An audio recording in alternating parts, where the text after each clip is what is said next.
Alright, hello Guild Wars 2 gamers. Today is Friday, August 8th, and we've got another Guild Wars 2 Deep Dive Elite Specialization live stream. That is a freaking mouthful. Today, featuring the Revenant, the Elementalist, and the Engineer. Now, before I was joking that if you're any of those three, now you know who ArenaNet loves the most because, you had to wait the longest. However, the phrase, they save the best for last, might actually be true based on when we read the blog post the other day.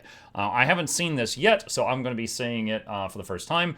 If you just are like, oh my god, Muck, I'm watching for the get to the point videos, and this video, it looks like it's going to be like 2 hours. Well, I don't want to watch 2 hours. There will be timestamps. I will have one near the end where I will attempt to TLDR all of this. However, if that's not enough information, like if you read the TLDR or watch the TLDR and you're like, this isn't enough information, well, guess what? This video has more information. So there'll be a timestamp for each of the classes. Go watch whatever you want, but there will be like a TLDR timestamp at the end where I will do my best. So, without further ado, let's jump into it.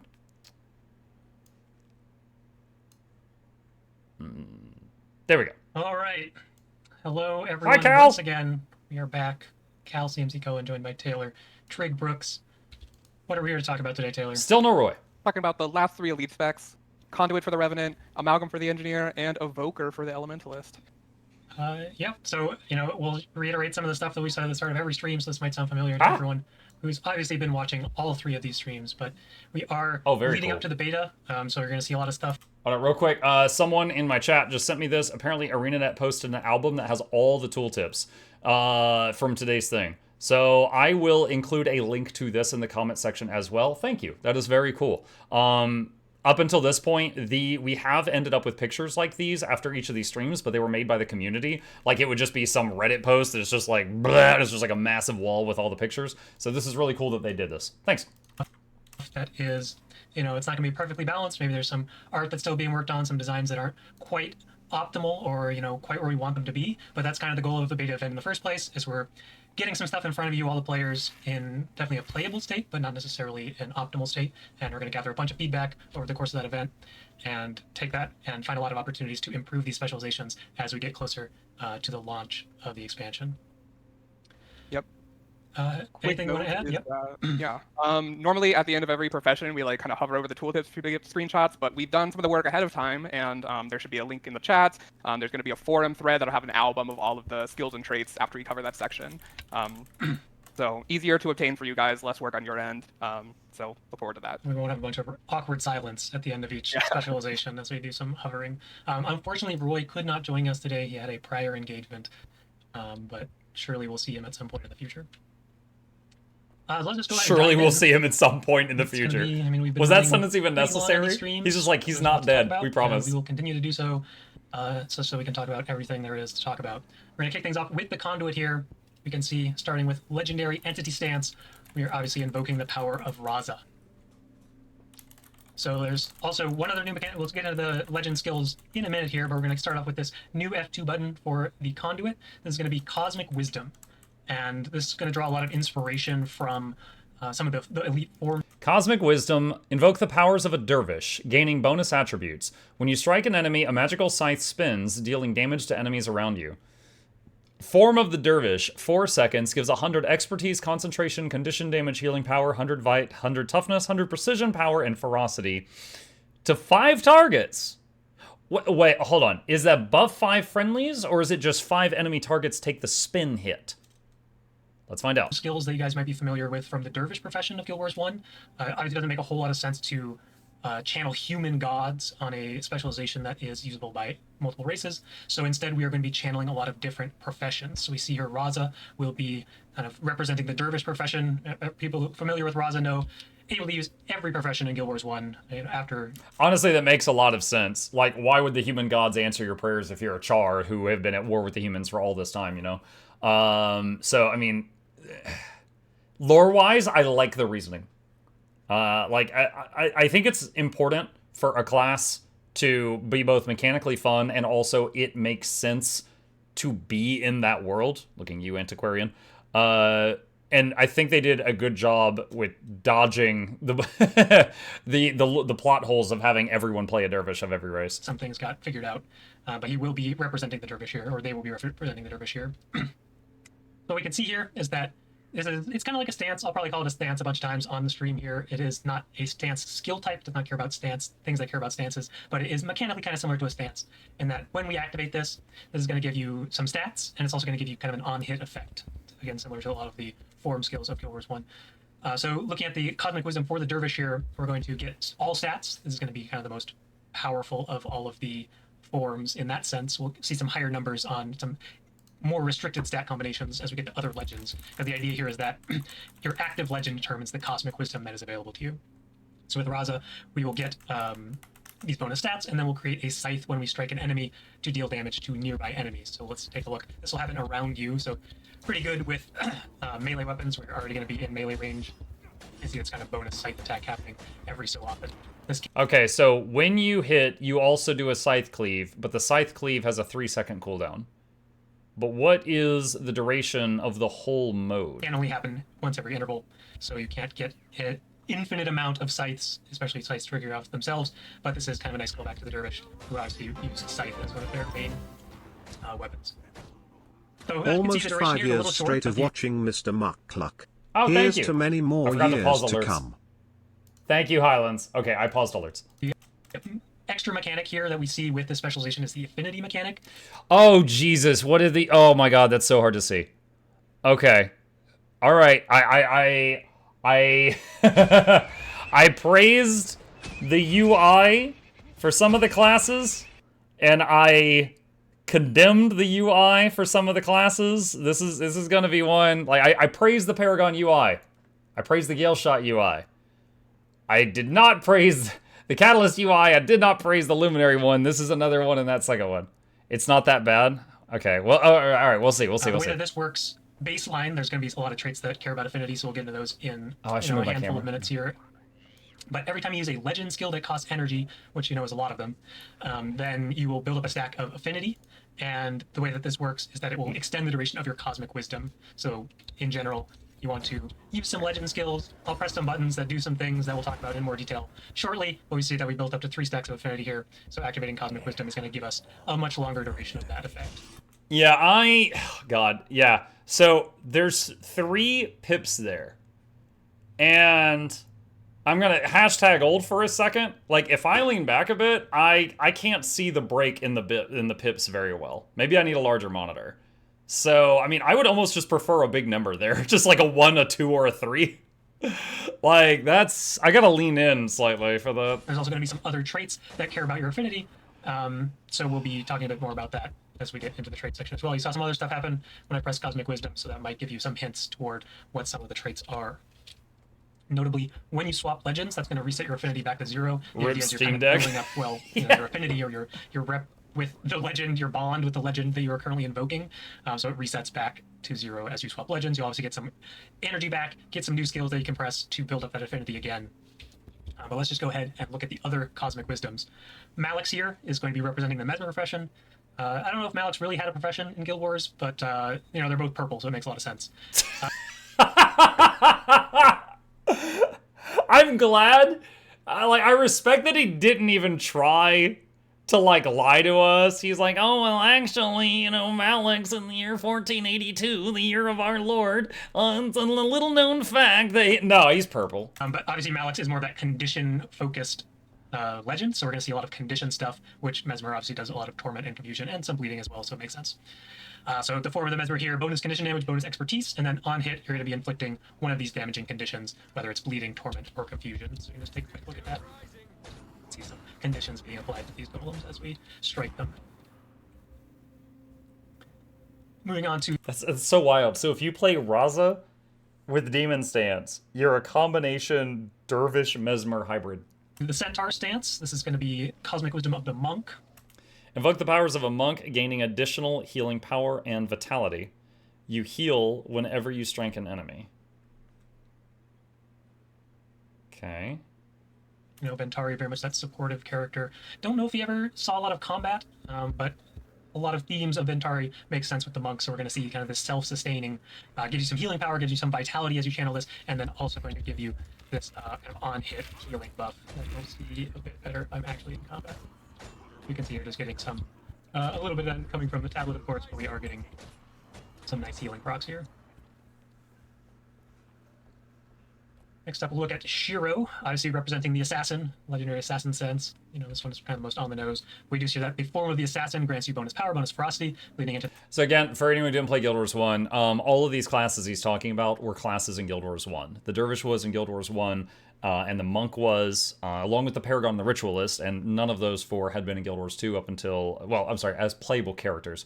The Paragon and the Ritualist are coming to Guild Wars 2 as playable characters. The Dervish and the Monk are not, but the Revenant is channeling a guy who is channeling them. We've got a channel chain going on. And Shiro was an assassin. Now, assassin is really freaking close to thief. It's not identical, but it's really close. So I guess it possibly wasn't enough to fill out an elite spec. I don't know. But they, you know, Shiro was an assassin, so this one was easier. They didn't have to say anything like, oh, well, he green. that power DPS, and also going to be inflicting some debilitating conditions here, whether it's crippled, weakness, or vulnerability. Again, you're channeling someone outsourcing? We're getting some vulnerability from the sword auto as well. And we are getting the lowest duration of this cosmic wisdom. So again, you will want to build up your affinity and get the maximum duration to give you the maximum value of this stat bonus, these on-hit effects. And last but not least, we have Jalis, channeling the form of the warrior. This one makes a lot of sense because, you know, Jalis is a warrior. This is going to give you some more personal defense. We're going to see toughness, concentration, giving some boon duration to play into these kind of defensive boons on hit. You could get resistance, protection, or resolution. Same idea. It's just kind of like, you know, one of the introductory mechanics is this cosmic wisdom. This does, I am not cheating, my recharge, you will note that this recharge does not refresh by default as you swap legends, so you will have to kind of pick and choose which legend you want to channel that form of and get this bonus for, because it's not going to reset as you swap legends. So now we talk about that, we can hop into the entity stance skills themselves. So we're going to see a lot of, I'll just hover one of the skill effects here as we're talking, but we're going to see a lot of kind of flexibility. Resonance. Channel revitalizing energy that heals you with every pulse. While channeling, you take reduced strike and condition damage. If a legendary centaur stance is equipped, you additionally will heal allies around you during the channeling, and you take reduced strike and condition damage for a short amount of time after the channeling completes. As each of the first four skills that we're going to look at has kind of an association with another legend as well, so we see this resonance mechanic being explained. On the healing skill, it's going to be resonant to Centaur stance, and the idea is that based off the other legend that you have equipped, there will be a bonus effect if you have the matching legend. So here, if we have Centaur, which we don't, but we can kind of show off the base of this skill, and then we'll show the Centaur version of the skill. But if you, as you can see, this is just going to be a personal kind of pulse healing. Let's comment again. Pulse heal, get some damage reduction. This skill is called Shielding Hands, so you know it gets that Guild Wars 1 callback. We see some damage reduction, we see some healing. And then the idea is that if you have Centaur stance, this is going to change the skills just a little bit, where this heal is also going to affect allies, and it's going to extend the duration of that shielding hand. So if we come over here, now that we have Centaur equipped, we see that allies are being healed, and we see that damage reduction lingering just a bit longer. Now, that was a very small heal, but I would guess he's not in, you know, gear that has any healing power on it, so I don't know how well it scales. It might be much more powerful than that, or it might just be a little, you know, close to what you just saw. That's kind of the goal of these skills, is that the baseline effect is a good skill, and then we'll see that the kind of the resonant bonus makes the skill, you know, I don't want to say overtuned, but a bit above budget, because there is only one of these four skills that will get kind of that empowered effect, depending on your alternate legend. And we will see the elite skill, spoiler, does get a resonance bonus regardless of what your other legend is, and it's just a different bonus based off the legend. But basically, you will get a bonus effect on one of your skills, plus the elite, depending on your alternate legend. So that's starting off with the healing skill, pretty straightforward. Next up, we'll see the Assassin Resonance. Beguiling Haze is going to be a pretty powerful mobility tool that has a bit of crowd control attached as well. So the way that this is going to work is we're going to send out Assassin. Send an unblockable fragment of Razah toward a targeted opponent. If the fragment reaches the target, Shadow Step to the enemy, doing damage and dazing them. If it hits, you can use the skill. You can use this skill up to 2 more times with no energy cost or casting time. Daze is not inflicted again when targeting the same enemy more than once. If Legendary Assassin Stance is equipped, the skill becomes ground-targeted AoE, except while underwater, and strikes enemies in its radius. Resonance Beguiling Haze is going to be a pretty powerful mobility tool that has a bit of crowd control attached as well. So the way that this is going to work is we're going to send out kind of a fragment of Raza. And this is going to potentially strike your enemy, and if it does, you'll teleport to them, get a pretty short daze, and then you will be able to reactivate the skill a couple of times, assuming that you continue to hit enemies.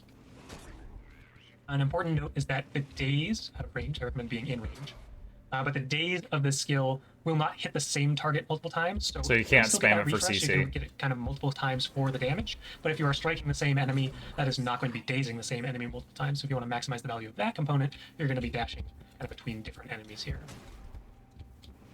Yeah, recommend being in range, but that's what the range indicator on the skill is for, right? And then if you are also channeling Shiro on your alternate legend, we're going to see that this becomes a ground target. So this gives you a lot more flexibility and kind of where you dash to, because obviously you can go up. There's not a lot of Z-axis here, but you will be able to like port up a ledge or whatever. A lot more flexibility. Notably, you still do need to hit an enemy in order to get the refresh, but you can still use it as a better escape. Notably, the AoE, or the daze and the strike are AoE on the resonant component here as well. Next up, we'll take a look at Gladiator's Defense. This is going to be the stun break and also the dwarf. Break out of stun, damaging and weakening enemies close to you. Gain boons if the skill strikes at least one enemy. Remove additional energy if the skill was used to break a stun. If Legendary Dwarf Stance is equipped, the additional energy cost for breaking stuns is reduced, and the boons are also granted to allies in a radius around you. Resolution and resistance. Resonant skill.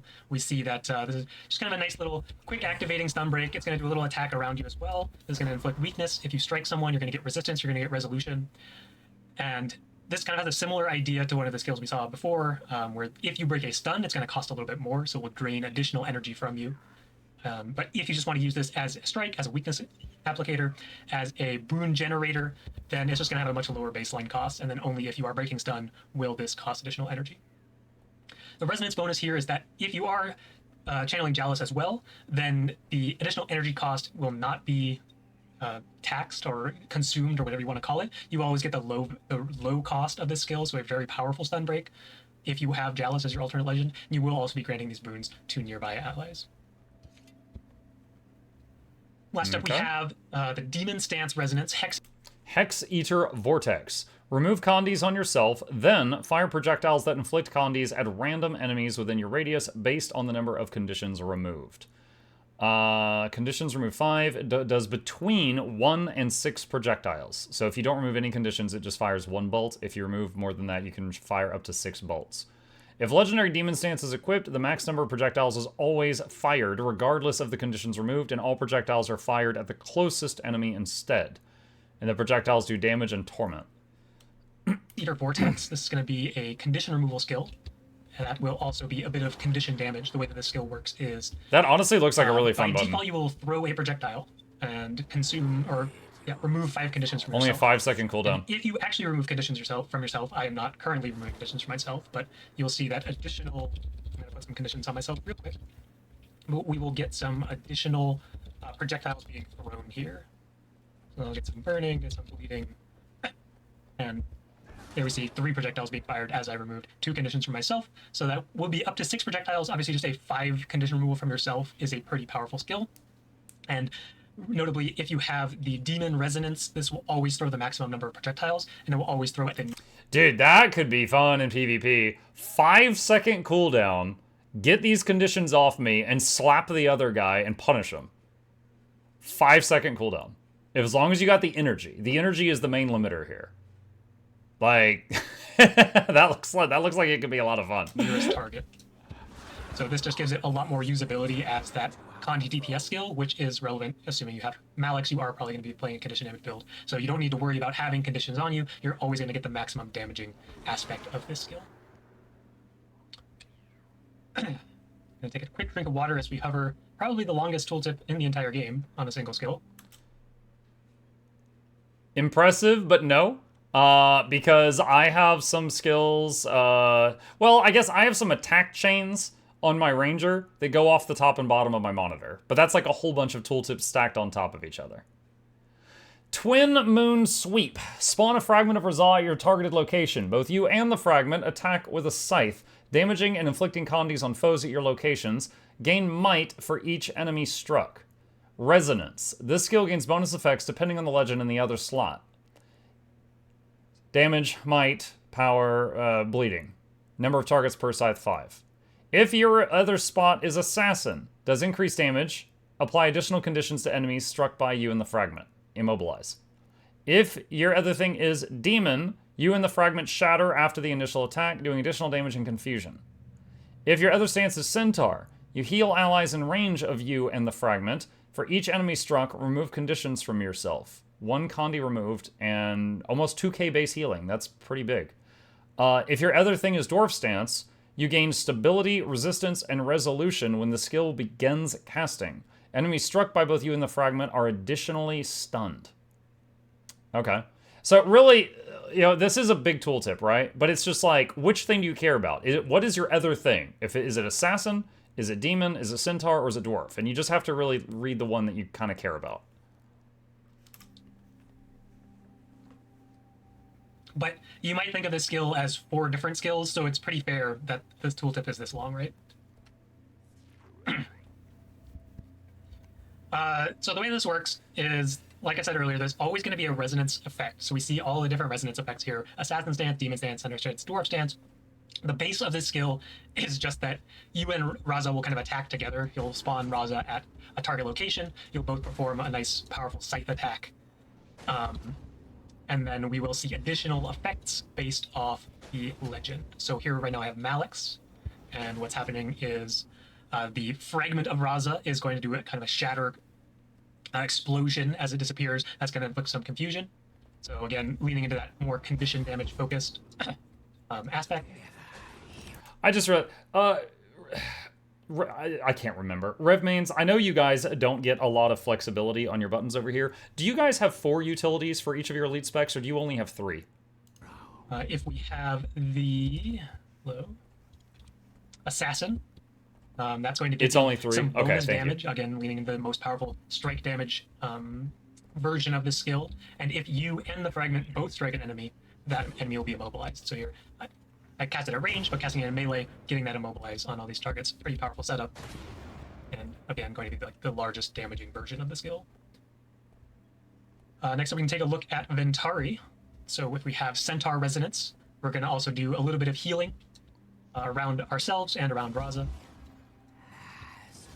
There we see a bit of healing coming through. And this is also going to do some condition removal based off enemies struck. So notably, you will want to potentially strike some enemies if you want to remove conditions from yourself, or you can use it as kind of like a range support skill as you cast it on allies only. Or, you know, maybe you're only 10-second cooldown, but 30 energy. And enemies, and kind of get the full value of this skill. Then last up, we have the Dwarf Resonance. This is going to give some defensive boons again. On activation, we see getting some stability, getting that resolution, getting some resistance. And I like the little stone road around him in a circle. Double hit component of this is that you will stun enemies that are struck by both you and Razah. So again, pretty decent damage as well. We see some baseline might being generated, we see some baseline bleeding being applied, and then some extra bonuses based off which resonant legend you have also on your bar. It's a pretty fun skill with a lot of flexibility. Next up, we can take a look at some traits. Just wanted to add anything, Taylor.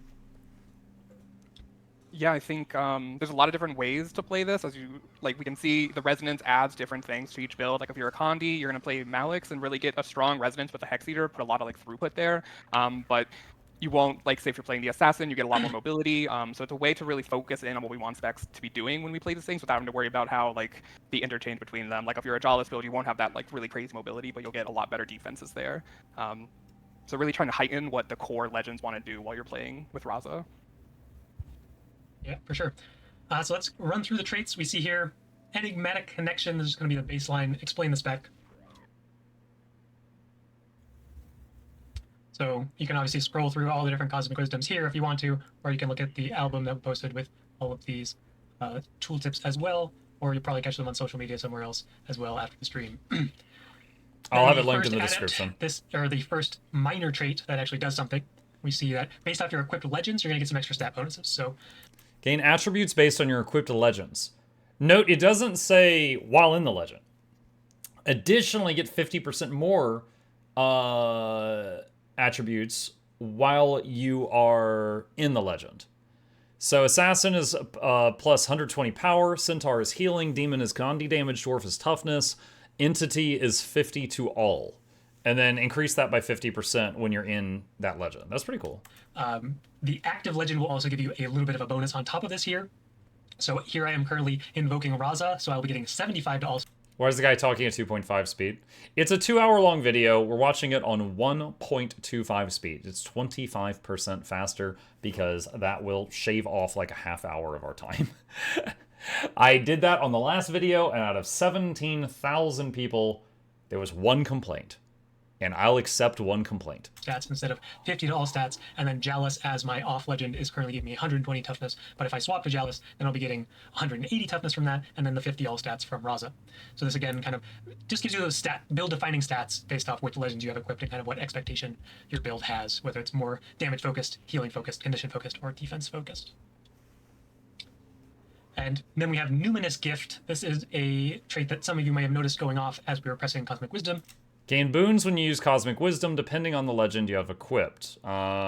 Fury, Prot, Stability, Resistance, or Might. Okay. But this is going to give you boons based off which legends you have equipped. So as we see Raza giving us Fury, Jalis will give us Stability right here as we press Cosmic Wisdom. If you have other legends, you will have other boons being applied every time that you activate Cosmic Wisdom. So Raza, Fury, you know, it's fine, but it is kind of the weakest of the boons here, but Raza is kind of the most flexible of the specialization of the legends and gives you a lot of opportunity to do different things, whereas the others are a lot more specialized. We see the protection from Inventari, stability on Jalis, resistance from Malix, and a bunch of might with Shiro. So we can move into the adept traits, starting with conductive armaments. Gain affinity when using a weapon skill that costs energy. This is going to give you kind of an extra source of affinity. So now anytime that you use a weapon skill that costs energy, you will also be getting affinity. So we're going to just press a weapon skill. I believe I need to be in combat, which is the problem here. There we go, actually got some affinity. So this makes it just a bit easier to build up that affinity. Some legends have more expensive legend skills, would make it a little bit more difficult. So maybe in those cases you want to be playing with this trait so you can build up that affinity cap a bit quicker and fire off that max value Cosmic Wisdom. Next up we have Ethereal Purification. Remove condies from yourself when you reach max affinity and when you activate Cosmic Wisdom. Going to be a really powerful condition removal option, and here's one of those traits that cares about affinity. So as you build up affinity, once you hit the cap, you'll get a condition removal, 2 condition removals rather, and then again, anytime that you activate Cosmic Wisdom, that's going to give you 2 additional condition removals. So this is potentially really strong because affinity does reset as you swap legends, so we can kind of swap to a legend, build up that 3 affinity, cleanse 2 conditions, then fire off Cosmic Wisdoms, cleanse 2 more conditions, and then maybe we swap legends and start building up that affinity again and get another Condi removal. So if you can somehow go from 3 affinity to 2 back to 3 to 2 back to 3, you cleanse 2 conditions every time, which could be very powerful depending on the content. In a pretty quick succession, potentially. Last up we have Expanded Consciousness. This Max affinity increased from 3 to 5. one's going to give you a larger affinity pool, so this will obviously allow you to build up to 5 affinity, which is going to give you even additional duration on Cosmic Wisdom. We will see some traits pretty shortly here that there will be kind of a build that is more focused on Cosmic Wisdom, so you might want to play this affinity bonus trait so you can really lean into that mechanic. Recurring Insight, when you swap legends, reduce the recharge of Cosmic Wisdom for each point of affinity that you had before swapping. Each point of affinity reduces it by 2 seconds. First of them is Recurring Insight. So the idea here is that when you swap legends, you will reduce the recharge of Cosmic Wisdom for each point of affinity. So, you know, we look at this skill with a base cooldown of about 20 seconds. If we build up to 5 affinity because we have Expanded Consciousness, let's just go ahead and do that. We can stop cheating for just a little bit. I need to, again, put myself in combat. Build up to maximum affinity, then we swap legends. We see a big cooldown reduction coming through on the Cosmic Wisdom. And then, you know, it's much more readily available because... Hey, Fandril, thank you for the raid, buddy. I've got alerts turned off right now because we're watching the thingy, but appreciate that. Welcome. If you are, again, at 5 affinity stacks, that's going to be a 9-second duration, potentially reduced to a 10-second cooldown, so maybe you get a little bit of alacrity in there, and then you can potentially now have a full uptime of the Cosmic Wisdom bonus that you could bounce between legends, or maybe you swap and then swap back and try to really maximize the uptime of a single legend's Cosmic Wisdom. All good, just realized I don't want to interrupt. Hi, YouTube. Lingering Determination. If you have at least the listed amount of affinity when swapping legends, you regain affinity afterwards. Heal yourself and gain endurance when gaining affinity. So if you have at least one affinity, you gain an affinity afterward. Endurance gained 5, healing 968. Next up, we have Lingering Determination. So this is going to give you kind of some bonus affinity back, or a single affinity back when you swap legends. And I don't believe it's indicated in this tooltip at the moment, but you do need to have 3 affinity at least to get this triggered. So Oh, it's 3 is the minimum. Again, real quick. Press some buttons, press some more buttons, and then we're going to swap legends here. And I didn't even have the trait equipped. Great demonstration. But notably, this will also heal yourself and gain. Wait, he's not going to try it again? He just gives up? This is another trait that's pretty useful with expanded Wow. consciousness, because if you are at the affinity cap, you can't actually gain affinity for this trigger. You will need to swap legends, so this just gives you a little bit more space net to production. build this up. 5 triggers every legend as opposed to 3. But this is a pretty strong heal, get some endurance back, and of course will be triggering when you swap and get an affinity back for free, assuming you meet the requirements. And equip the trait, I would recommend it. So one thing, hang on a sec. One thing, it's crazy to me.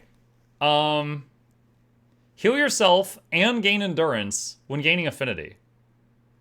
So that last sentence. One of the first traits he showed is you gain affinity whenever you use a weapon skill. If you have both of those, do you heal for 1k every time you use a weapon skill? That would be, again, wild in some game modes. Assuming you meet the requirements. And equip the trait, I would recommend it. Last up, we have Boundless Knowledge. This is just going to really power up those Cosmic Wisdom effects. Oh, wow. This gets all the bonuses to the stats. Everyone We're loves also gonna get some passive bonuses stats. to all of the on-hit components here. So we see some extras really power up. So Warrior is 180 toughness and concentration. Monk is 180 vitality and healing power. Mesmer is 180 expertise and Conduit. Dervish is 150 to everything. Assassin is 180 power and ferocity. Those Cosmic Wisdom effects. This lists all the bonuses to the stats, but we're also going to get some bonuses to all of the on-hit components here. So we see some extra stuff here. Getting a little bit of a daze attached to the scythe as part of the bonus of Cosmic Wisdom for the Dervish. And we can kind of scroll through all of these over here on the minor trait as well. We can see that Assassin getting some extra damage. All right, hold on. I'm going to say some stuff, and I want you guys to correct me if I'm wrong. So you gain affinity by using the skills over here on the right-hand side, unless you have that trait which makes weapon skills also gain affinity. And then you lose all the affinity when you swap legends. And what exactly, like, how do you, what does it do? Other than this trait that, it lets you keep affinity when you swap, like, what exactly are you getting by having the affinity? I don't understand, like, how you're spending it. It makes the F2 button have longer duration. Got it. Okay. All right. Getting some extra stats, getting that extra cripple, weakness, vulnerability. I'm actually getting the days from a different trait. Don't believe me. Just getting some extra damage on the Dervish Scythe. Then we see kind of some similar patterns. Increased condition durations, increased healing, increased boon durations, and so on and so forth. So this really just powers up those Cosmic Wisdoms. You can kind of make this kind of a burstier trait as opposed to Recurring Insight, which gives you more uptime overall, but this is going to give you more potency every time that you activate Cosmic Wisdom. And still going to be good with Expanded Consciousness because, again, you can have that longer duration of this effect. Notably, the days was coming from Misfire, and this is the first Grandmaster trait going to be... Apply conditions to enemies when you disable them. A reminder that skill where you teleport to and hop on an enemy is a disable. Damage and daze enemies around you when activating Cosmic Wisdom.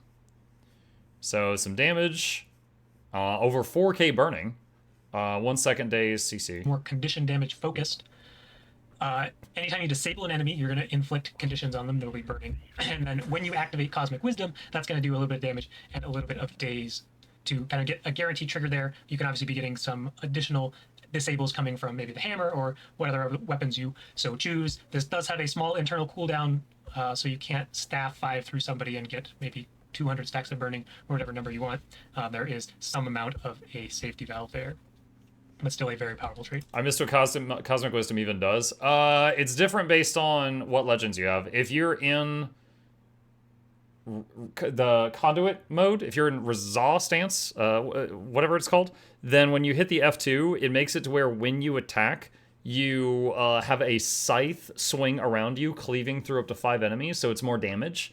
The scythe has a 3-second internal cooldown, so if you are attacking really fast, you'll see it like every 3 seconds. And then if you are in your other stance, whatever it is, your F2 will be dependent upon that stance.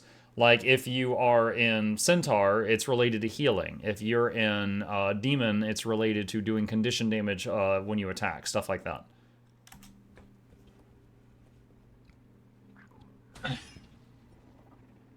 Next up, we have Twofold Embodiment. This is Using Cosmic Wisdom also grants you the bonuses of your other equipped legend. Oh, wow. going to cause Cosmic double Wisdom to Cosmic grant you Wisdom. all the bonuses for both legends. So we see that we currently have Raza and Jalos equipped, and we're going to get both Form of the Warrior and Form of the Dervish when we activate Cosmic Wisdom. Again, a trait that makes Boundless Knowledge kind of even more impactful, because you will be getting the empowered version of both of your legends' Cosmic Wisdom. So a pretty powerful. That's a lot of if you're stats. leaning into that kind of combination of traits, especially.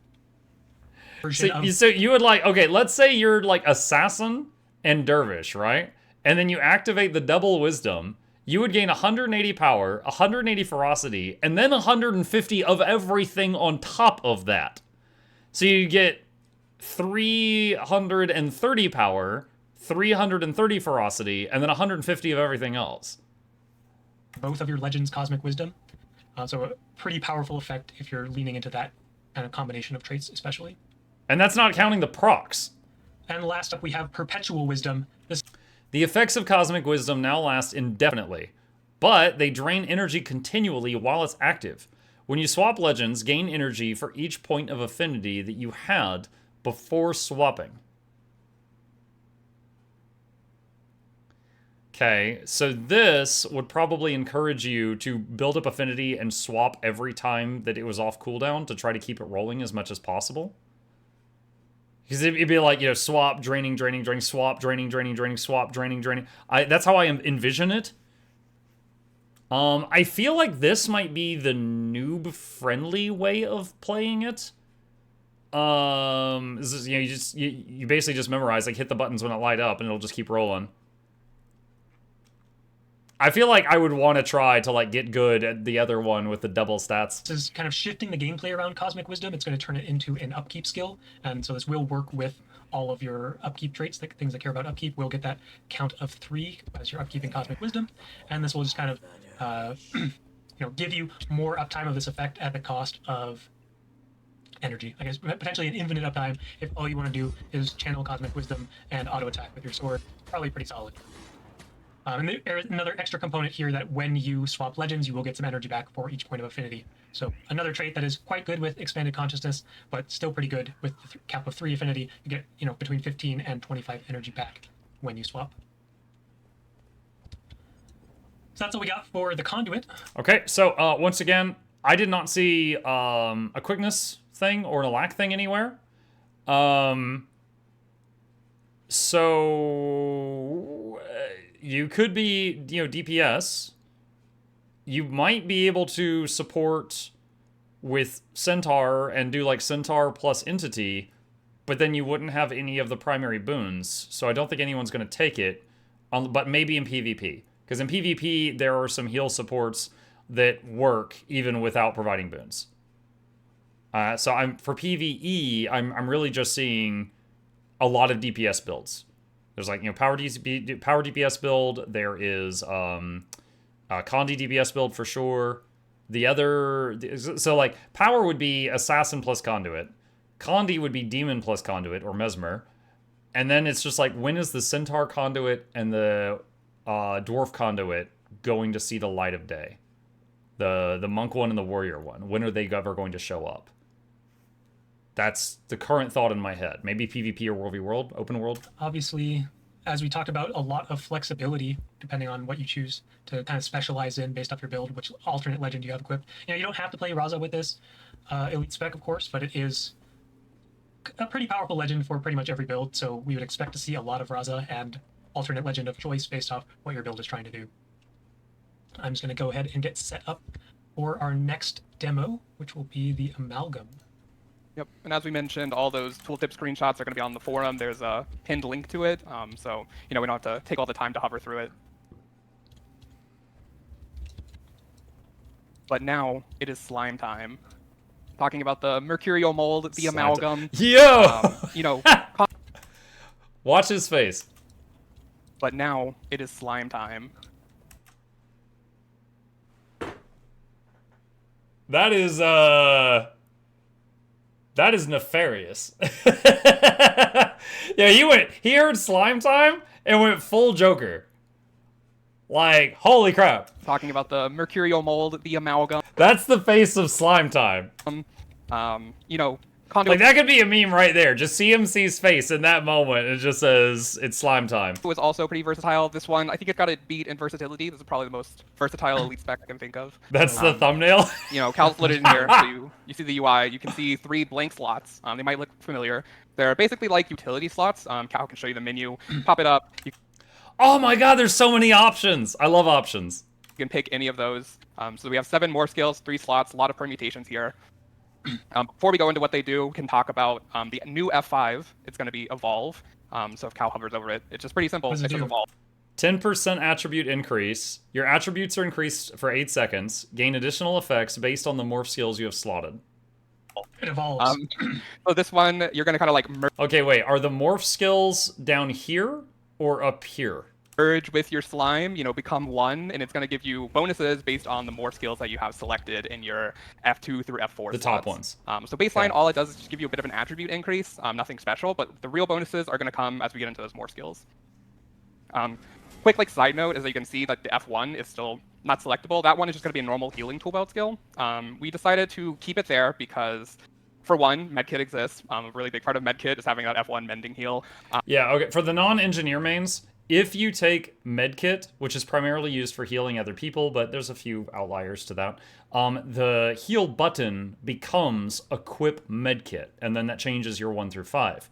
So when you use medkit, your heal skill goes up to the F1 key, and your self-heal button goes up there instead of being down here. So that's why they did it this way. But another part is that we do have trait triggers based on healing tool belt slots now, and we want to keep that as something we can work with. So we didn't want you to have to decide, I need this skill in this F1 slot because that's the lowest cooldown, I'm going to proc those more.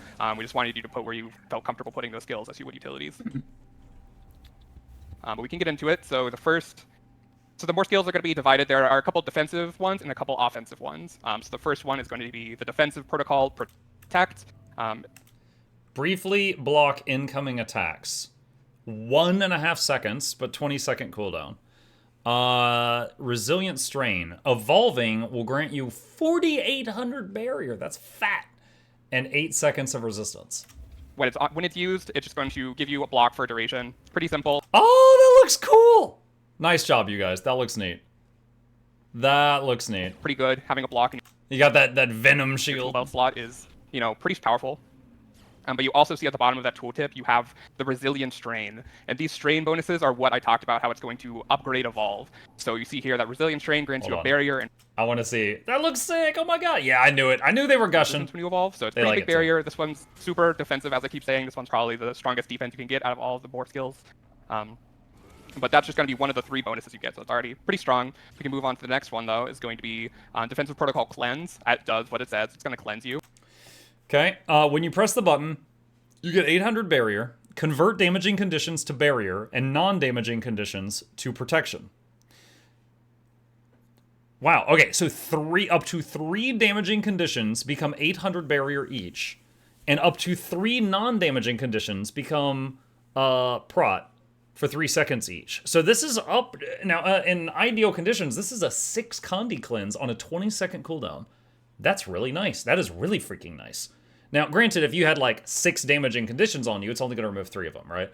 But yeah, it's pretty cool. Replicating Strain. Evolving will heal you over time. That's 3,200 over 8 seconds, and give you 8 seconds of Alacrity. And it's a stun break. So evolving becomes a stun break with this. It's going to convert damaging conditions to barrier and non-damaging conditions to protection. So it's going to kind of single out both. So if you have like a lot of non-damaging on you, but some like pretty heavy damaging conditions, you'll be able to get that. This is what you want to take if you're going into like maybe a PvE fight, has a lot of conditions like career, or if you're fighting maybe like a conditioned conduit in competitive modes, you can take this. Its strain bonus is going to be the replicating strain. It's going to give you a heal over time and alacrity, kind of like more sustained healing bonuses. I'm going to use that as opposed to the more immediate defensive bonuses from Protect. Good note on this skill is it's also a stun break. You're losing some of your toolbelts, and a lot of the good ones are stun breaks. So we wanted to make sure you have the options to take stun breaks with part of these more skills. And that can kind of open up even more normal utility options, because sometimes on Engineer you were kind of constrained of what you could take because you need some stun breaks. But now you can maybe take utility skills that don't have a stun break toolbelt because you can get it here by selecting these specific more skills. The next one is going to be the last defensive one. Defensive Protocol Thorns. Grow protective spikes, damaging nearby enemies. For a short duration, the spikes react when you are struck, damaging nearby enemies again. Initial damage 882, Thorns damage 588. So 6 seconds of Thorns, deal damage to nearby enemies when struck. 1 second of stability. That's odd. Number of targets 5, interval half second. So at maximum, if you're getting hit every half second on the dot, this could proc like up to 12 times. Which that's going to be rare, but you know, it might be enough that if someone's like wailing on you, they might, you know, panic and back off for a second because of all the spikes coming out of you. While evolved, strike foes an additional time when you hit them for 8 seconds. 1/4 second cooldown between hits. The additional hit is 200 damage, and it also makes your morph a stun break. Defensive Protocol Thorns. It's also going to be a stun break. This one is more dubiously labeled a defense. It is pretty offensive in what it does. It gives you a buff that's similar to, people might remember a long time ago, there was a boon called Retaliation. It did damage to people when they hit you. This one is going to be a pretty similar effect. The Thorns are going to kind of react and strike when you're struck, dealing damage to enemies nearby you. Pretty important to note that this does have like a melee range requirement. So if there's like ranger rapid firing you from far away, you're not going to deal any damage to them. But if you're in the thick of it, maybe in like a World v World situation, getting hit a lot, this one's going to pump out a lot of damage. Notably, there is kind of a limit to how often it will retaliate, correct? Yes. There is a small interval, so you can't do like infinite damage if you're getting hit a lot, but it still does have strong damaging capabilities. I remember dying to retail because of longbow range. Yeah, that was the primary weakness, or the biggest weakness of when I first made the arrow cart build. That was like the double longbow build in World v World that could like hit enemies behind walls, stuff like that, with non-stop quick draw barrages. And the main thing was retail. If I was just constantly peppering groups of enemies with arrows and they had retail, I was constantly hitting myself. So I was having to burn my heal skill like on cooldown and occasionally stop attacking just to keep myself alive, even though no enemies were anywhere near me. Its strain bonus is going to be the Rapacious strain. This is a similar effect to some other buffs we have in the game. When you strike foes, you're going to strike them additional time. So it's kind of like One Wolf Pack, Shattering Ice on Catalyst we have, just generating some extra damage. So this one's really, like if you want a defense, a stun break, but you don't want a full defense. Okay, real quick. He said it requires melee range. I think he meant the Thorns part required melee range. The offensive part, he's using a rifle right now, and I'm seeing the second attacks. Don't want to be offensive aggressive, maybe in PvE situations. This one's a pretty good pickup for that. But then we can move into the more offensive ones. The first one is going to be Offensive Protocol Pierce. Thrust forward with a spike, piercing the defense of your foe. 2k damage, vuln, 2-second unblockable stun on up to 3 targets. 20-second cooldown. 20-second cooldown. When you evolve, 2-second stun on nearby enemies. Either of those stuns is 400 CC. You're going to create a spike and then jab out with it, stunning enemies. Big note on this one is that it is unblockable. It has a really high wind-up time, so it's pretty easy to see coming, but if an enemy is like shield blocking right in front of you and you've decided to take the skill, it can be a pretty good counter to that. Just very offensively minded. It is loaded with CC. Its strain bonus is going to be when you evolve, you're going to stun nearby enemies after a delay. So if Cow evolves with it on, you'll see that there's a little white circle, and after a delay, another bang, it's going to stun people. So, you know, if you want to do some break bar damage in PvE, this is the one you slot on. A lot of combo potential as well in competitive modes. CC someone, use some other of the offense we're going to get into. A lot of potential here. Then the next one is going to be Offensive Protocol Obliterate. This is Create a giant blade to maim your enemy. This attack destroys the barrier. What? What? Just flat out. Just period? This attack destroys the barrier of enemies hit. Alright, for any new bloods, that's new. That's not a thing that's been in the game up until this point. There was no just get rid of barrier. That's a new thing. And also, Scourge is extremely prevalent in PvP right now. So, yeah. 2,500 damage from the blade. 1k bleeding, so this might be like the Conduit thing. Just deletes barrier. Rather short range, 300 range. It's melee. Titanic Strain. Evolving will improve the effect of Might and grants Might.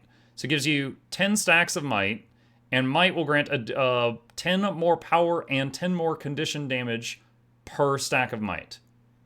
So at max stacks of Might, this is an additional 250 power and Conduit damage for 8 seconds. Probably like the most offensive one you have. It's going to swing a giant sword. I think Ooh, my I like direction it. to the artist was like, make this sword cartoonishly large. You can see a really cool I sword. like it! But it's going to deal a lot of Gamers damage, love cartoonishly large weapons. Look at Monster Hunter. a lot of bleeding, and it has a special mechanic that I don't think we've done before, and that is going to break your enemy's barrier. So that's like all of it. So if you're up against like maybe Steris and PvE that has a lot of barrier built up on it, or against a Scourge in competitive mode, you can use a skill and break their barrier before you deal the damage. So specifically really good if you know you're going to fight someone that has barrier access, but also just does a ton of damage. Its strain bonus is going to be Titanic Strain. Evolving gives you Might and also increases the effectiveness of Might. It's going to be like 10 Might stacks and also make that Might even better. So if you have 25 anyways in PvE, it's still going to juice you. Pretty good damage increase, like I said. If you're looking for damage, it's going to be the one with the most throughput there. Dude, I feel like this class is winning right now. And I haven't even seen the traits or any of the utilities or the heal or the elite yet. And I still have got a few more tool belts to go. I feel like this is winning right now. I think you should make the sword even larger. I agree. It already You is like should. cartoonish. Like I think when you're like a Norn, like it scales like most things do to races, and it's like incredibly big there. So the next one is going to be offensive protocol. Shred. Launch cutting discs at your enemies, piercing enemies in their path. Enemies struck are crippled. If an enemy is struck by all 3 discs, they are immobilized instead. Decent power damage, 2,300 base. Pierces. Predator Strain. Evolving grants you 8 seconds of super speed and 8 seconds of quickness. There was one of them gave Alacrity earlier. So you could have your evolution give you quick and alac for 8 seconds. That's without concentration. If you had concentration, you could have a build that gives yourself 16 seconds of concentration and 16 seconds of quickness every 20 seconds. And the Alacrity would reduce the 20-second cooldown down to 16 exactly. If you get 100% up to... You could have perma self-quickness and Alacrity as long as you had enough concentration. Wow. Red.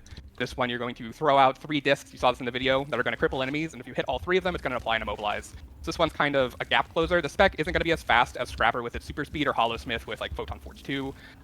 So this is a good, like if you want to make sure you're chasing enemies, this is a skill to... Chrono can already do that. Yes, but there is 27 elite specializations, and most of the other 26 can't. There's a couple, but most of them can't. take to go along with that. Its upgrade bonus is going to be the Predator Strain, just giving you quick... Also, Chrono's getting nerfed. You don't know if you're going to be able to do that in a couple months. And super speed when you evolve to pretty good bonuses to chase people down and deal some damage pretty fast.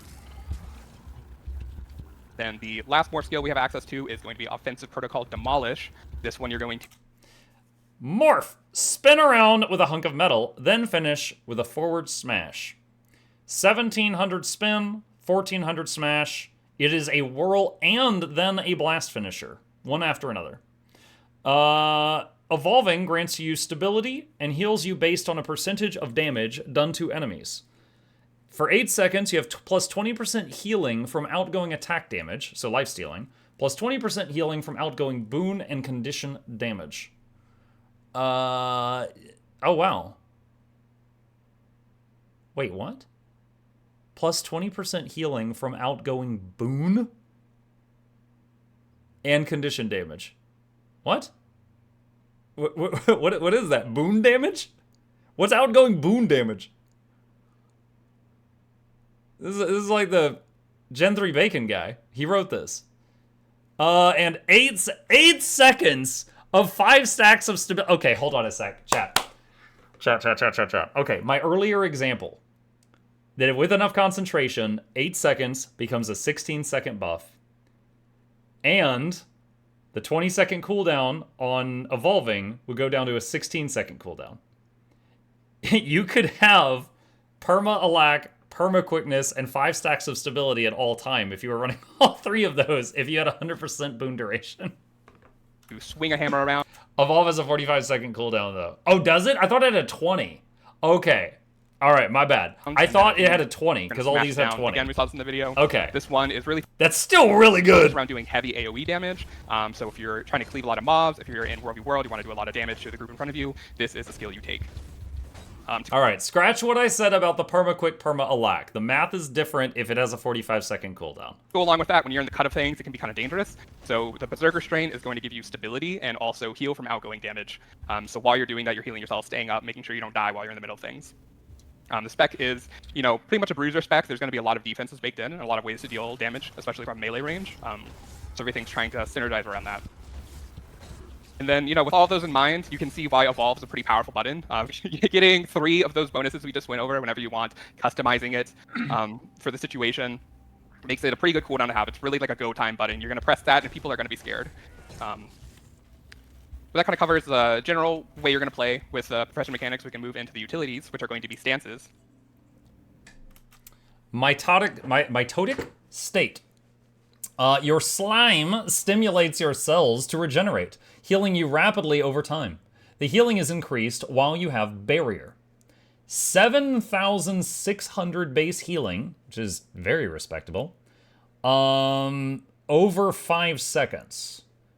20% increase with barrier and only a 20-second base cooldown. All right, this is very similar to a Ranger's Troll Unguent heal.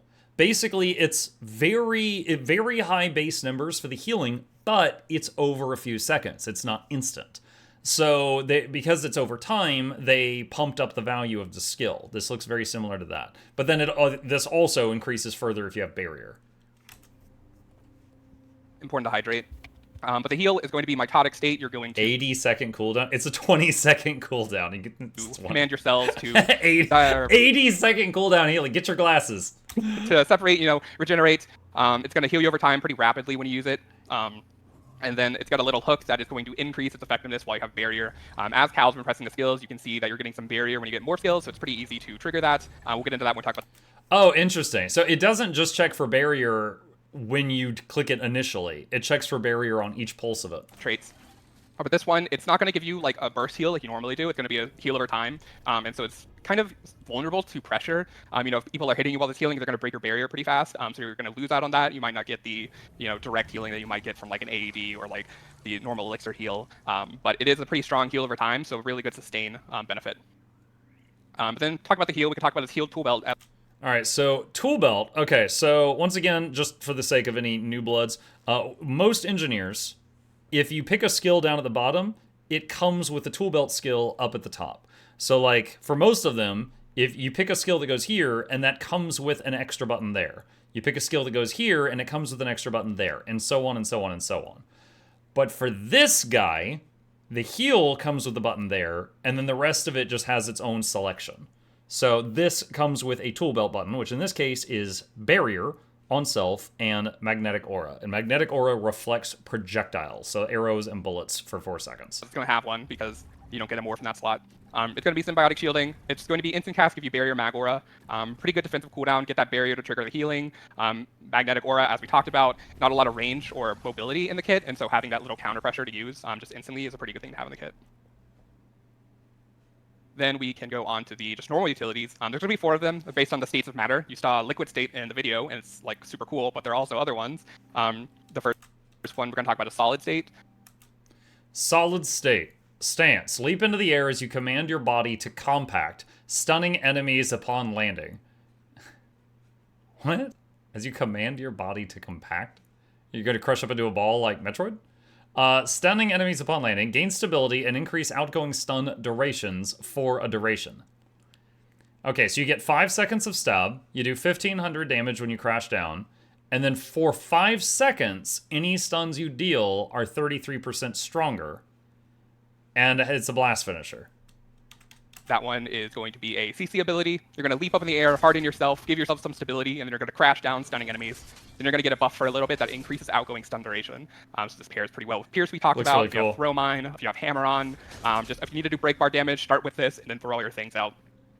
In competitive modes, you know, getting stability and stunning people, pretty strong thing to have. Really good initiation tool. Then next one, we talk about Liquid State. You're going to melt down into a puddle. Most importantly, you can move while being a puddle. Hold on. Then next one, we talk about... All right, Liquid State. Melt down into a puddle. Evade all incoming attacks. Also, it does damage, it does poison, and it does cripple. Liquid State. You're going to melt down into a puddle. Most importantly, you can move while being a puddle. And then while you're in that state, you're going to deal damage around you, kind of ticking damage and poison. So straight up, like from my own background, this is Vladimir's pool from League of Legends. Vladimir was a vampire type character, and he could just drop down into a pool of blood. He could still move under enemies. It did ticking damage while he was under them, and then after the end of the duration, he would snap back up. Very similar. People that stand on top of you, crippling them, making sure they don't have much mobility. But this one's going to be kind of a short defensive cooldown mostly. You're going to evade while you're under there. So it's going to be a shorter duration than something like Elixir S, but it's also going to have a lower cooldown, be a bit more usable, and also can keep up some pressure while you're, you know, taking poison onto people that stand on top of you. Then the next one is going to be Gaseous State. You will Sublimate. Breaking stun from yourself, remove movement impairing conditions, and prevent the reapplication. Okay, so it's a stun break. It removes Cripple, Chill, and Immobilize. And then for 5 seconds, you have 66% faster movement speed, which is faster than swiftness, but slower than super speed. And you are immune to getting Cripple, Chill, or Immobilize on yourself for 5 seconds. sublimate, vocab word, breaking stuns, and then you're also going to remove movement impairing conditions and prevent the reapplication, because you're kind of like in a gassy, airy... I kind of expected that it was going to look like Mist Form, but instead he's just like farting a lot. State, so how can people immobilize you? You're not going to be completely incorporeal like maybe Mist Form, but you are going to be a bit hard to hit. So this has a little bit of a new mechanic where incoming strikes against you are going to be glancing blows. So it's basically like as if anyone that hit you had a weakness on them. So can't be crits, really good damage reduction, cool. Not completely invulnerable, you can still be CC'd during this, but again, pretty good defensive cooldown. Then the last one is going to be Plasmatic State. This one is going to be the most offensive. Plasmatic State. Superheat your body and lash out, damaging and burning enemies struck. Your outgoing strike and condition damage is increased for a duration. It does 2 power hits, then it does burning applications, and for 7 seconds you're in the plasma state, which you do 15% more power and condition damage. Option you have.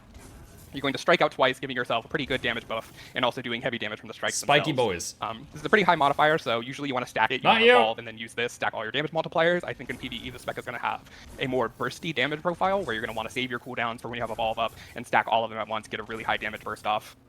So managing those cooldowns is going to be kind of important. And then competitive modes, this one is going to be, if you want just more damage from the kit, this is a pretty good button to have. Then lastly, we can talk about the elite. It's going to be Flux State. I'm going to... Flux State, 50-second cooldown. Stance. Your slime rapidly spins around you, creating a magnetic field. Pull in nearby enemies as a metallic storm swirls around you. So, 1k damage, and then 12 hits of storm damage for a total of 4,700. Then each of those 12 hits also do bleeding application, so this might scale with power and Conduit both. It does a pull, 360 range. Not huge, but it's omnidirectional. I think, what was the range? Like, it's a lot shorter range than Spectral Grasp.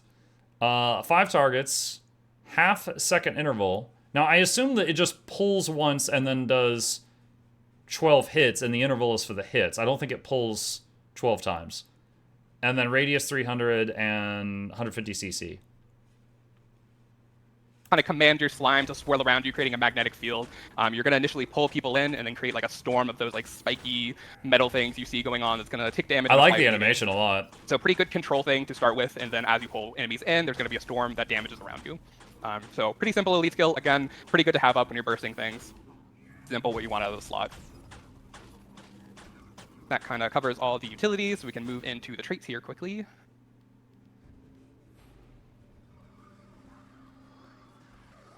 Yep, the first one is going to be Experimental Union, explains what the spec does. That's, can move on to the first interesting one, is going to be Hybrid Vigor. Gain 240 vitality. Wow. Okay, so baseline, just right out the gate, 240 more vitality for anyone who plays this class. Gain 700 barrier when you use a morph skill. You're going to gain vitality, and then this is where the barrier is coming from as Cal was pressing the skills. Gain barrier when you use a morph skill. So morph skill is the buttons up here. These were stances.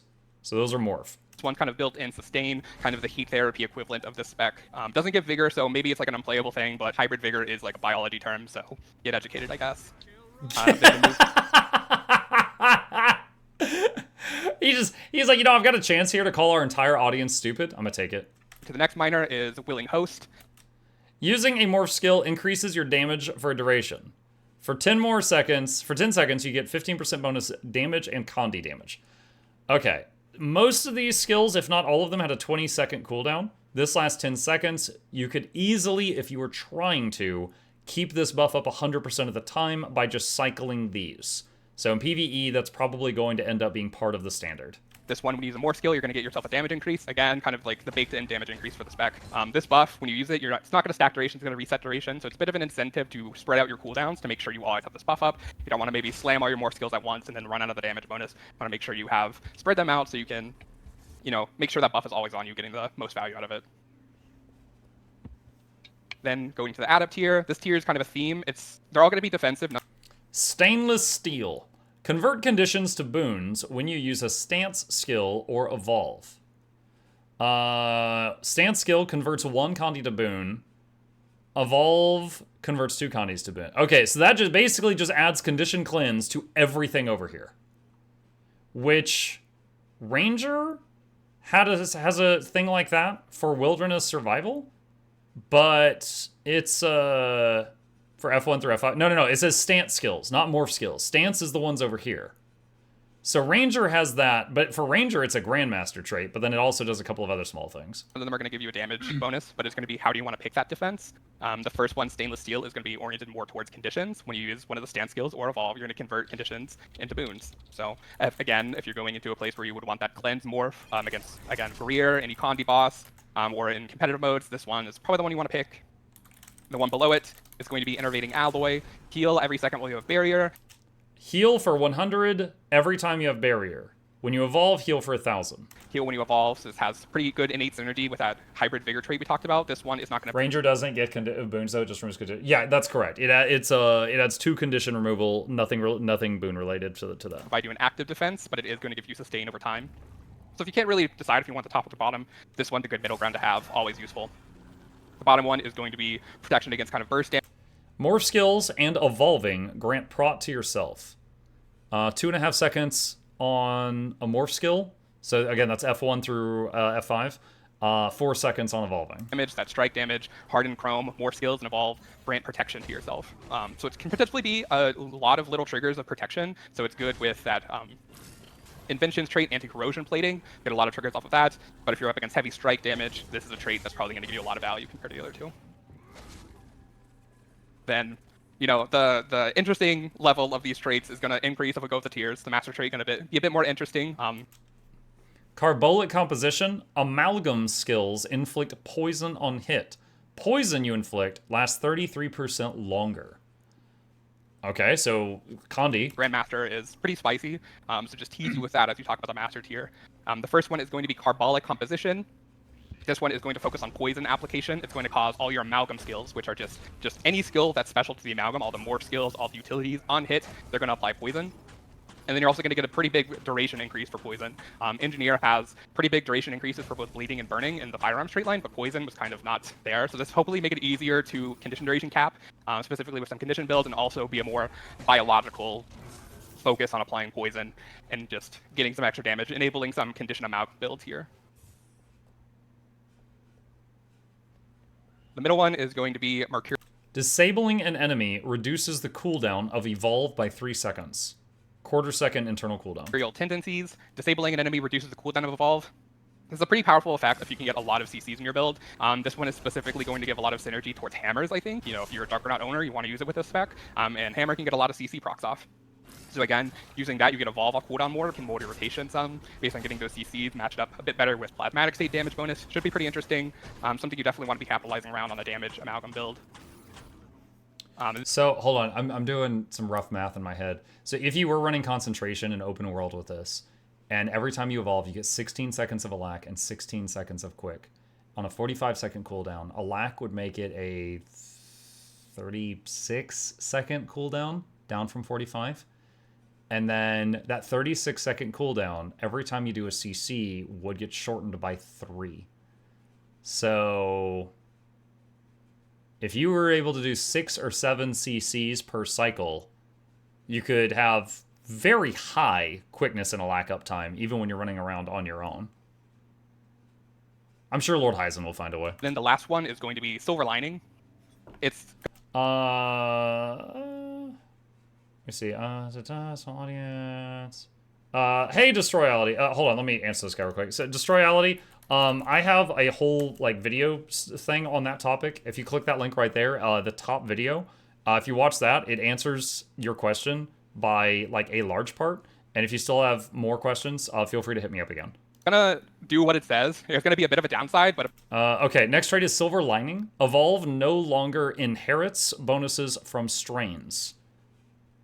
Morph skills grant their strain bonuses at a reduced duration.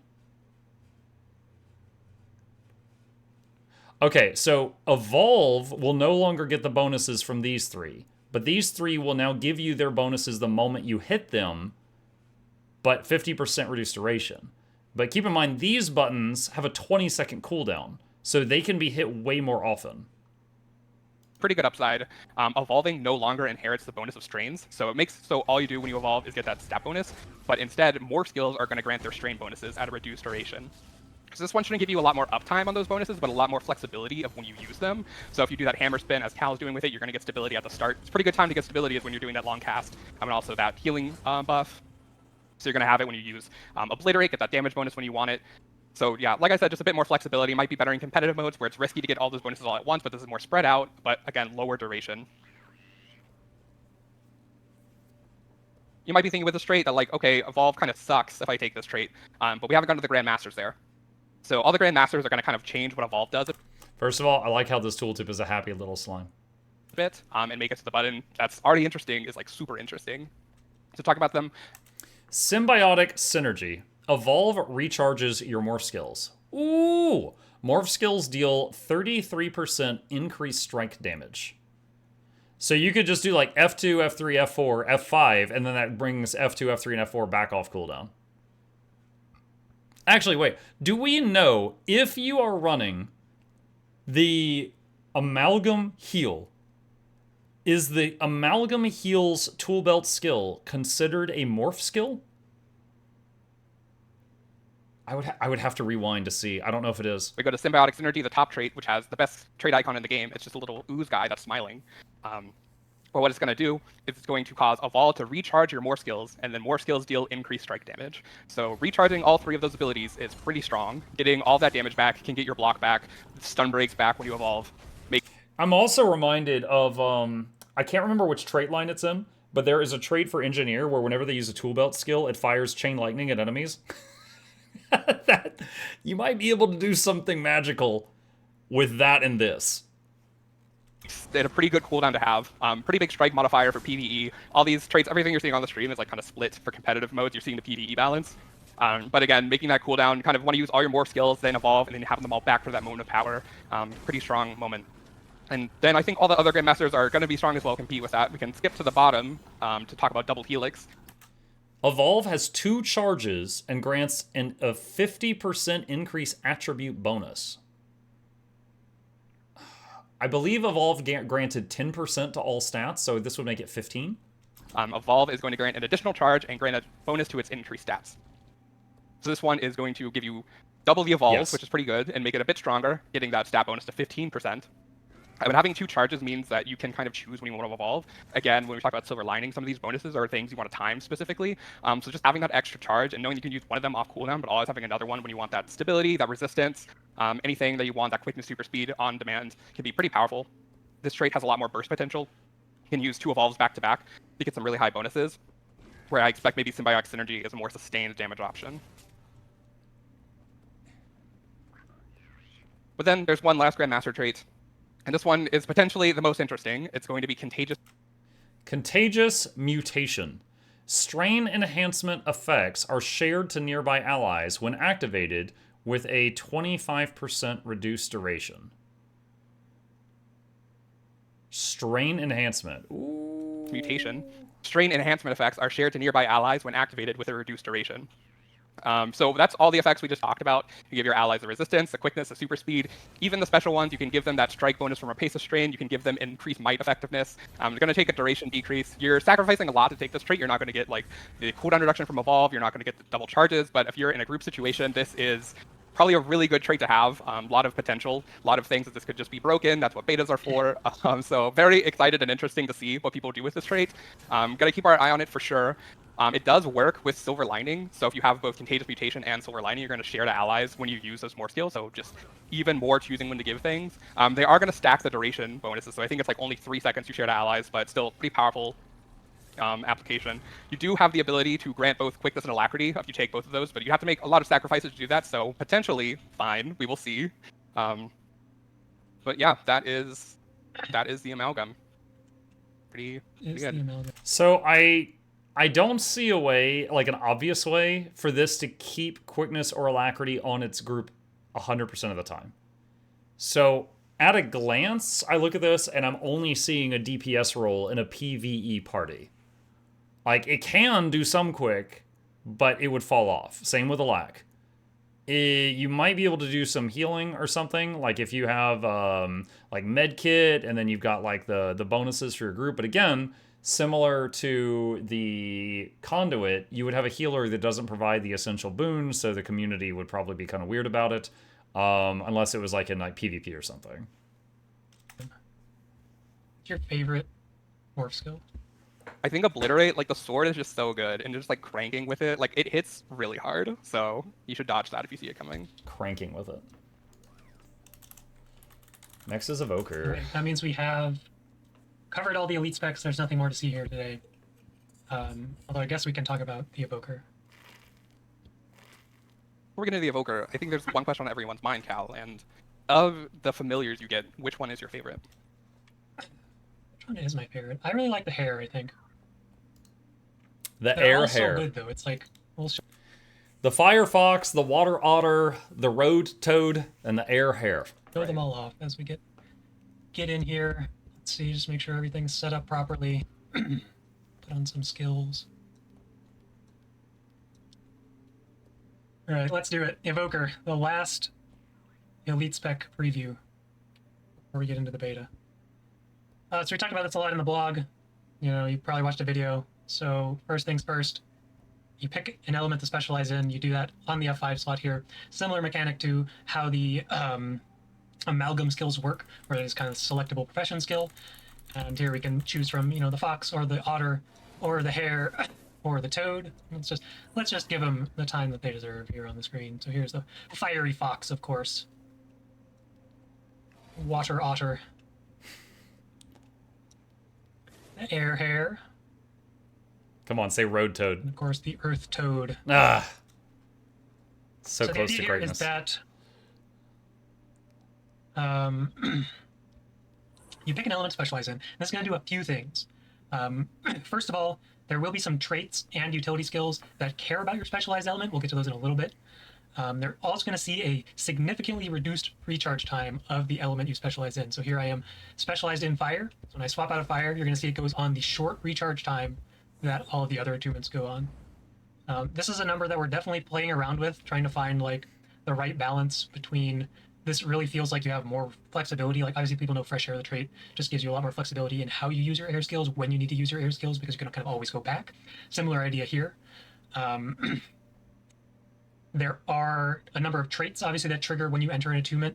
Some of these are balanced for the Weaver profession in that they cannot trigger when you attune to the same element, and those traits specifically will have a internal cooldown when you have the specialized element. So if I have, for example, Healing Ripple is the example in the water trait line, the one that says heal when you swap to water, that will not be able to trigger every single time if you are quickly swapping in and out of water because it might be a little bit too powerful, but it will still have more there will be increased access to that because you can just wait a little bit longer, or it's going to be every other time that you swap into water or every third time. I'm realizing if you had the water otter and you also had the otter infusion from Drizzlewood, you could have 2 otters.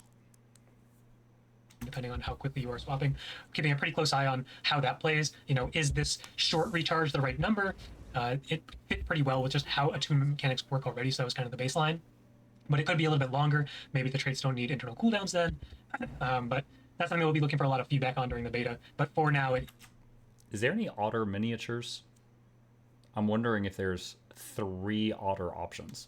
Is just your specialized element will always have this low recharge time.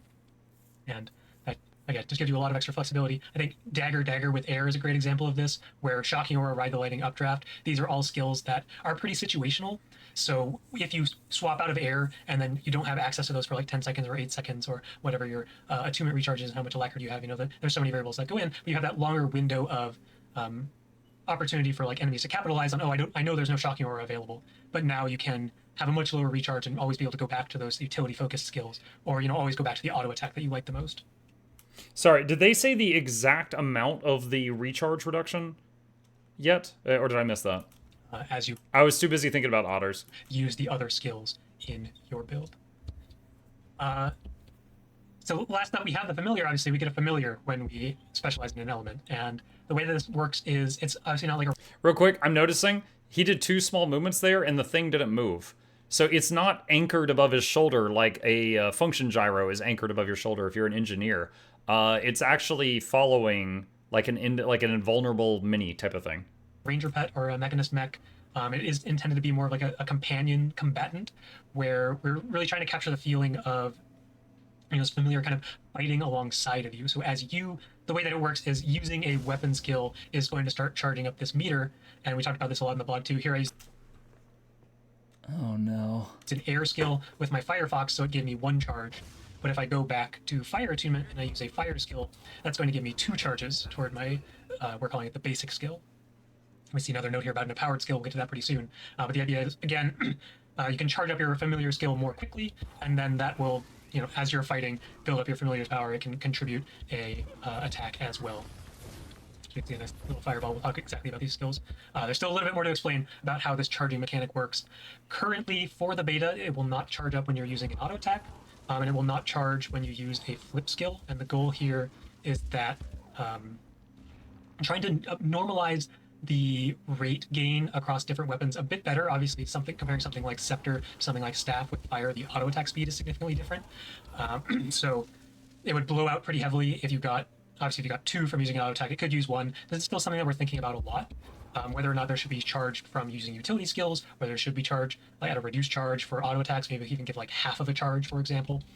So we'll definitely be looking for feedback on this in the beta. But for the baseline, the first implementation is that as you use basically your 2 through 5 skills, that is going to contribute charge to your familiar's basic attack. So you will be using your skills, and then the familiar will power up here, and we're going to see firing up Ignite here from the Firefox. This is just shooting out a burning projectile, and the idea is that each time you strike the same enemy in quick succession, it's a pretty generous window, so quick is kind of a misnomer. I think it's like a 10-second window to hit the same target.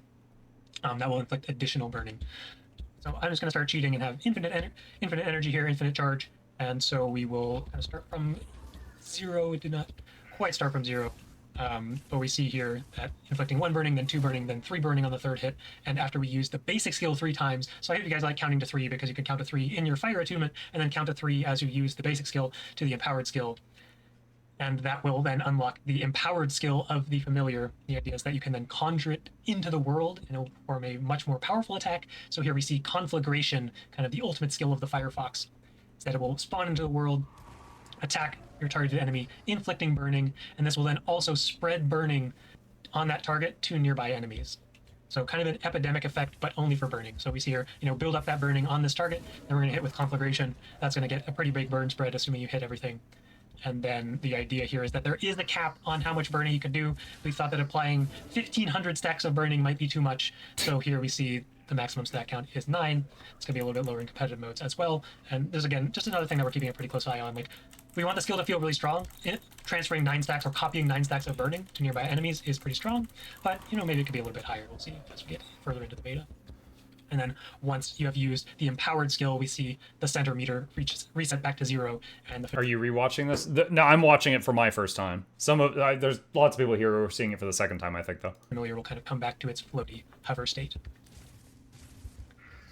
So notably, the familiar will just follow you around in the state. It'll just, float, chasing you around the world, companion for your adventures. Importantly, when you activate the basic skill, the familiar will find you wherever you are, just to make sure that it's in the right position. It will kind of teleport over to you and make sure that, this is firing off a projectile with a certain range.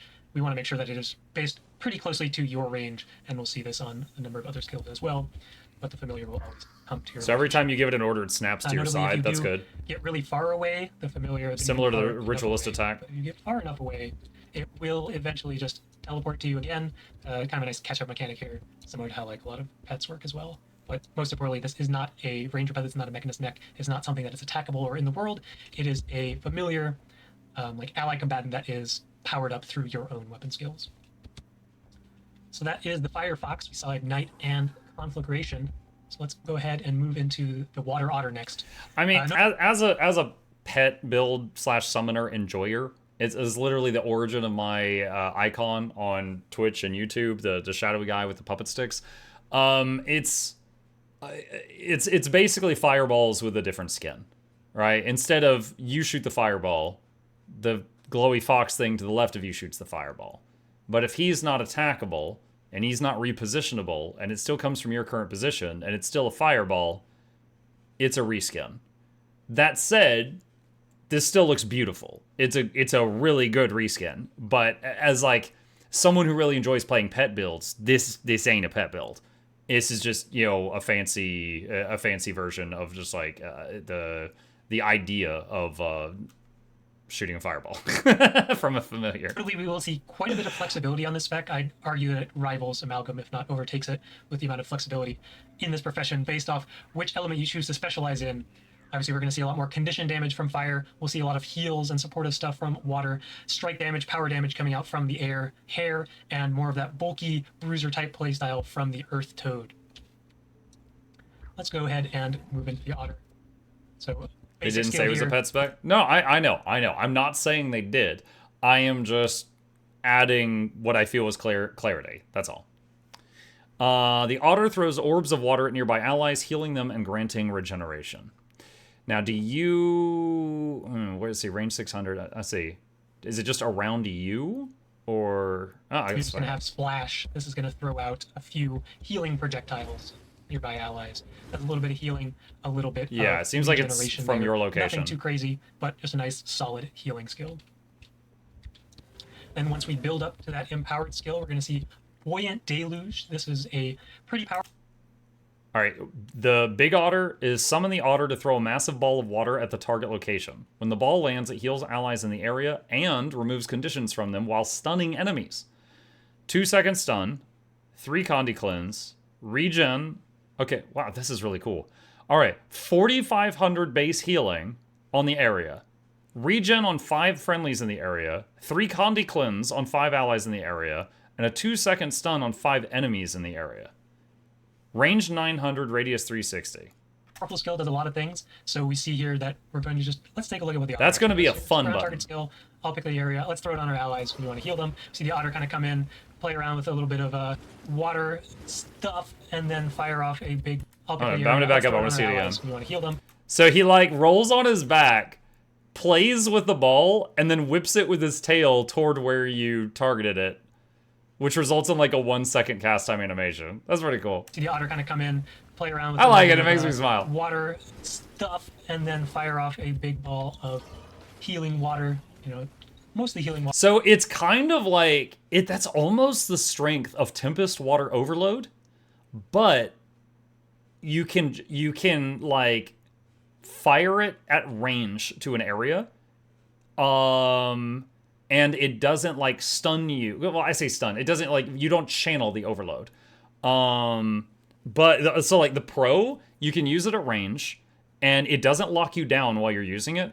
The con would be it takes more effort to get to it because you have to get it charged up and have to get it available and then, have it primed. But it does also have some offensive components here. This skill's really fun. I love the animation of this skill so much.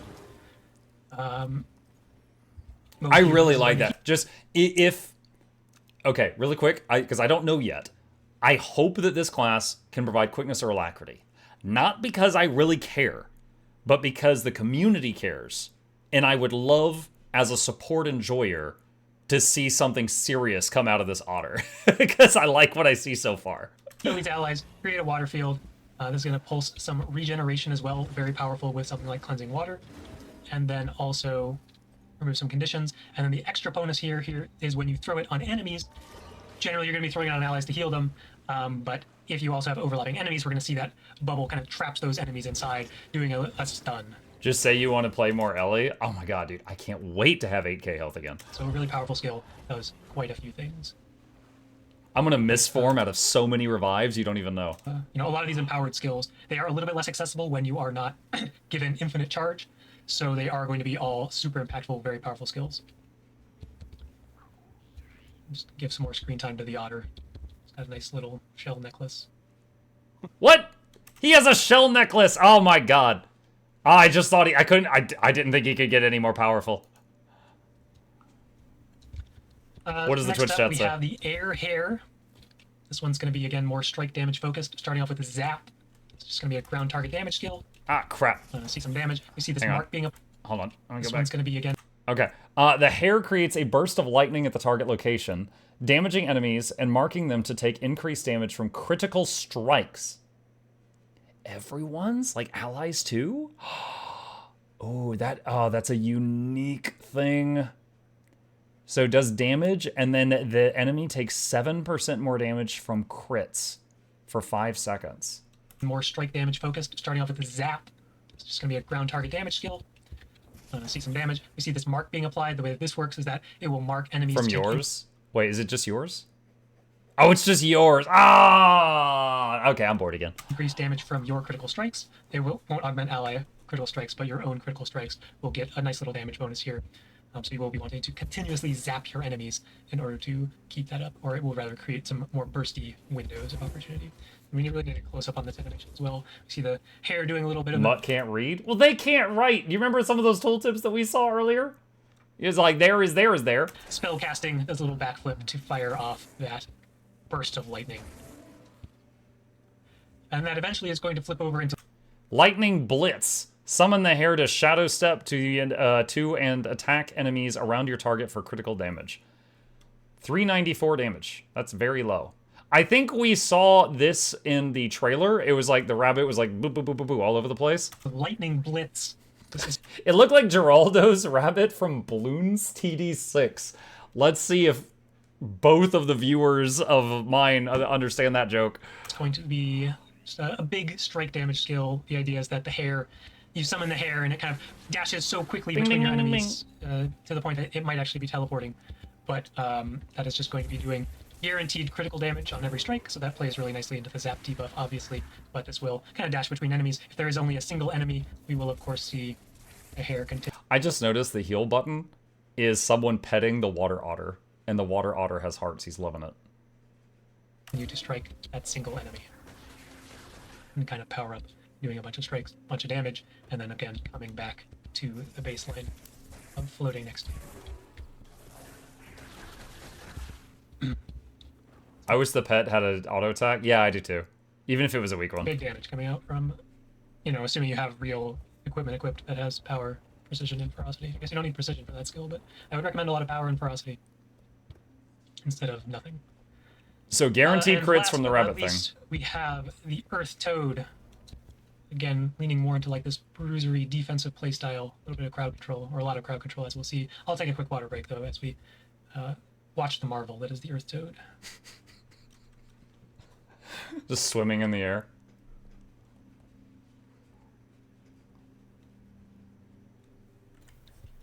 All right, so we're going to start off with Terratoad. Calcify. And the idea here is that it's just going to be a quick, All right. quick casting interrupt.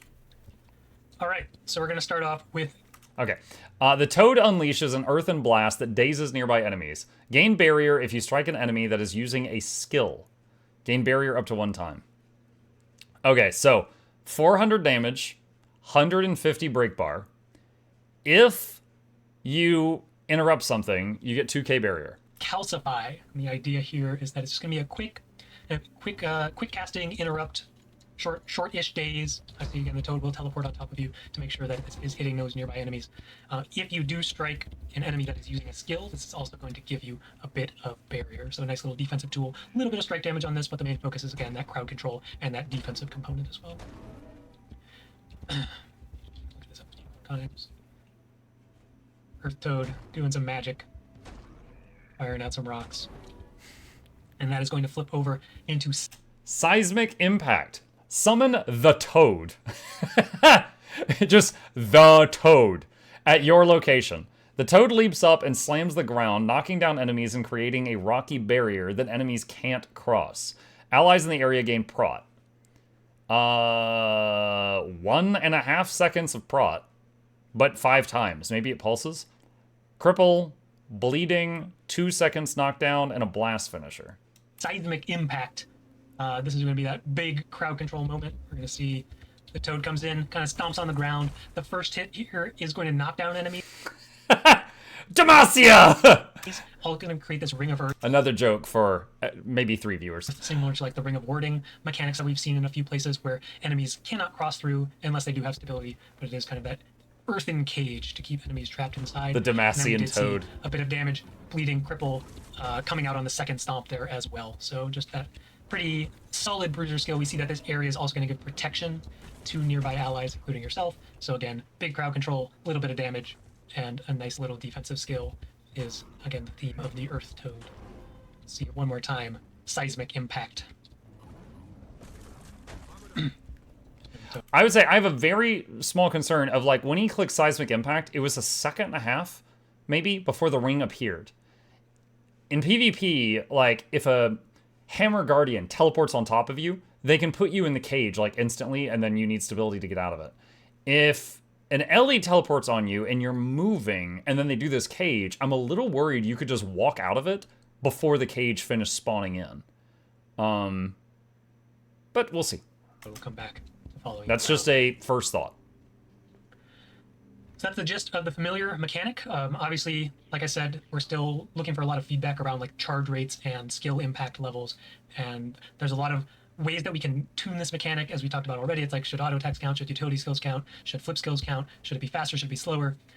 The beta is going to give us a lot of this information, and all you guys feedback in the chat and the beta, playing the beta is going to give us kind of the right balance of these things, such that it feels like this is a fairly active companion fighting alongside you. So next up, we can hop into the utility skills. We'll start with the healing skill with this lovely image of the otter getting a pat on its head. Rejuvenate. Heal yourself and charge your familiar skill. 6,400 heal, 18-second cooldown. How much charging, Cal? Rejuvenate. So this is just going to be a pretty short cooldown healing skill. Nothing too crazy. It's going to heal you, and it is going to give you a full charge of your familiar basic skill. So this will just kind of accelerate your full charge of the basic. Just a little bit. Okay. In addition to obviously giving you. Do we know if you can pre-do this before you go into a fight? Let's say you're in a strike mission or a raid boss fight, right? And you're looking at the boss you haven't pulled yet. Can you spam some stuff to charge up the familiar before going in? Or is it going to be like if you boon before a fight and start combat and then you're stripped of all your boons? Healing skill. Nothing too crazy. But some nice visuals. This one doesn't really care what your familiar is. The elite skill doesn't care what your familiar is either. But now we'll take a look at these utility skills that do have a slight... Don't think they said? Slight... Yeah, I don't think they have. I'm just thinking out loud. That's something I wonder. Because, like, you know, different classes have different systems, like Druid with their Astral Power, the boons, everybody has that. Catalyst has Ellie Jelly, stuff like that. And just a sec. I disabled alerts. That's a patron. There's no breaks on the patrons. They buy my ramen. God damn it. Anyway, some classes have energies that you can like pre-do before the fight, and some don't. So I'm just curious if this is one that you could kind of like prep beforehand. Amount of caring about what your utility skill or what your specialized element is. I'm going to swap back to the Fox because the first thing we're going to talk about is Fox's Fury. Grant boons to nearby allies. Then inflict burning on your target based on the amount of might you have. If fire is your specialized element, this skill breaks stun. Over 20 might does 1k, 10 to 20 might does 700, under 10 might does 500. 10 might, 10 seconds of fury, burning, burning, burning, and stun break if you are fire spec. This is going to give some defense, or some offensive boons rather. Still, my mind was stuck in the Toad land of defense, but here we are with Fox's Fury. This is going to give some might, some fury to your nearby allies, and then you're going to attack an enemy, do some damage, and do some burning. And the damage and burning here is going to scale based off how many might stacks you have. So we have a few different thresholds here. If you have less than 10 might, you're going to get kind of the weakest version of the skill. And between 10 and 20 might, you get the middle version of the skill. And then if you want the big damage, the big burning, you're going to want to have 25 might stacks, as you probably do as you're running around in raids or open world PvE or anything like that. Notably, the might from this skill will count first. It's not going to be enough on its own to get you over that first threshold. But if you just have a couple of might stacks lying around, you can always get the middle value of the skill. And assuming you have, say, 12 might. So if you have at least 2 might and you use that, it pushes you over the 10 threshold into the second one. And for anyone reading the skill fact, as I'm rambling here, we see that if fire is the specialized element, this skill will be the stun break. That's kind of the baseline mechanic that we've implemented for all of the utility skills here. Your specialized element will control which of these skills is your stun break. We think that there still needs to be a little bit more here. Didn't quite get in for the beta, but there is going to likely be. We're already kind of looking ahead toward making the specialized element kind of pump up these skills even a bit more than just having that stun break component. Yeah, so I do not hate the idea of this also makes its associated thing become a stun break. I don't hate that. But it does feel like, you know, if they're trying to do something creative here, there's room for a little bit more. So I share his thoughts on that. As you are giving feedback around these skills, if there's anything that you have in mind, you know, should it just be more damage, more burning? Maybe that makes sense for this one. Maybe it should do something else. Maybe it could give you more might stacks so you hit that second threshold, third threshold a bit easier. That is something that we are considering moving forward. It's just for the beta, the specialized element will make the associated utility skill into a stun break. So next up, we'll take a look at the Otter's Compassion. Notably, these are meditation. Otter's Compassion. Convert conditions on nearby allies into regeneration. If water is your specialized element, it breaks stun. 5 Conduit Cleanse. So it's a group-wide Conduit Cleanse for 5 Condis. And it also gives regen uptime. I mean, if you had any trouble giving regen, it gives you some too. Not to mention that, but anyone who can read the skill facts will know that kind of fits the theme pretty well. Like, you know, the spirits of the wild, and you're kind of communing with these elemental familiars. Meditation fits pretty well, and you know, there's at least one relic that cares about meditations. So maybe you take that, get a little bit of extra protection. Here we see Otter's Compassion. Again, this will be the stun break if you have the Otter. Only for yourself, not for allies. But the way this skill works is that it will convert conditions on yourself and nearby allies, specifically into regeneration. That is important once we get into the traits. Obviously, maybe cleansing water exists as well. So you can remove 5 conditions, gain 5 stacks of regen, which obviously stacks in duration, but it will give you 5 instances of regen, which could then trigger cleansing water 5 more times. And that's kind of insane when you think about it. It could be a cleanse 10. But just a powerful, you know, defensive Conduit removal, a little bit of healing from that regen. Cleanse 10. You know, pretty straightforward water-associated skill. Show that. Just a little burst of water. Regen has max 5 stacks, so it won't help too much on regen uptime. Yeah, I mean, it's a little bit. Coming out here as you remove conditions from your allies. Next up, it doesn't really matter that I specialize because we're not showing off the sunbreak. Hare's Agility. Dash to a location while evading attacks. Your next few strikes create an arc of chain lightning. If air is your specialized element, then use Stun Break. Striking a foe will create chain lightning attack on that foe for 500 damage 5 times. Each chain hits 3 targets. opponent is there. But we do like to have the hair here because the hair, again, is the best of the familiars, and there is no argument for any of the other three, except they're all good. Hair's agility. That's going to be a ground target, mobility skill, evasion, dash. Okay, so it's kind of like Ride the Lightning. Pretty good distance. Not super long range, but reasonable amount that you can kind of escape. So it's going to be evading attacks, and it's also going to do stacks of this. So that is really solid. So I want to point this out. Let's say you are under pressure. This is a stun break. You go into an evade, so you're basically unhittable for 3/4 of a second while you're moving away from the threat. That's really nice. Like, the only thing this doesn't do is like condition cleanse you. If you're immobilized and you use this, you'll you'll stun break and you'll go untargetable for a few seconds, but you won't actually move anywhere. I've seen that happen with some other similar skills, but still, stun break only if you're in air. Of course, yes. But I'm saying if you are in air, if you're like an air specialized PvP evoker, this is a really nice button. It does a good, and that's like not even talking about the chain lightning. Like it stun breaks you, it starts evading and moves you away from a threat, and then you could start doing chain lightning. Venom-esque buff called Hair's Agility, named after the skill. This is going to cause your next attacks to inflict chain lightning. Let me see here, just getting a little bit extra. Honestly, I could barely make it out. I saw like a little. I could see like, okay, there it is. We paused on it. Oh yeah, it's a little hard to spot, but yeah. From this buff, we'll see this buff again when we get into the traits. But it is again going to be a pretty decent chunk of damage coming out. So kind of a hybrid defensive and offensive skill here. So in PvE, depending on the numbers, it could be one of those buttons that you just hit anytime it lights up for more damage because it buffs 5 attacks. Lightning effects. You're not quite as fast as the hair. You don't get to teleport across the entire map, but you can evade attacks as you dash and get that buff. Again, this will be a stun break if you have. Another thought is the chain lightning hits 3 targets. Can it bounce back to the original target? And what I mean by that is if there's 2 targets, can it go hit, hit, hit, and effectively hit the first target 2 times in that situation?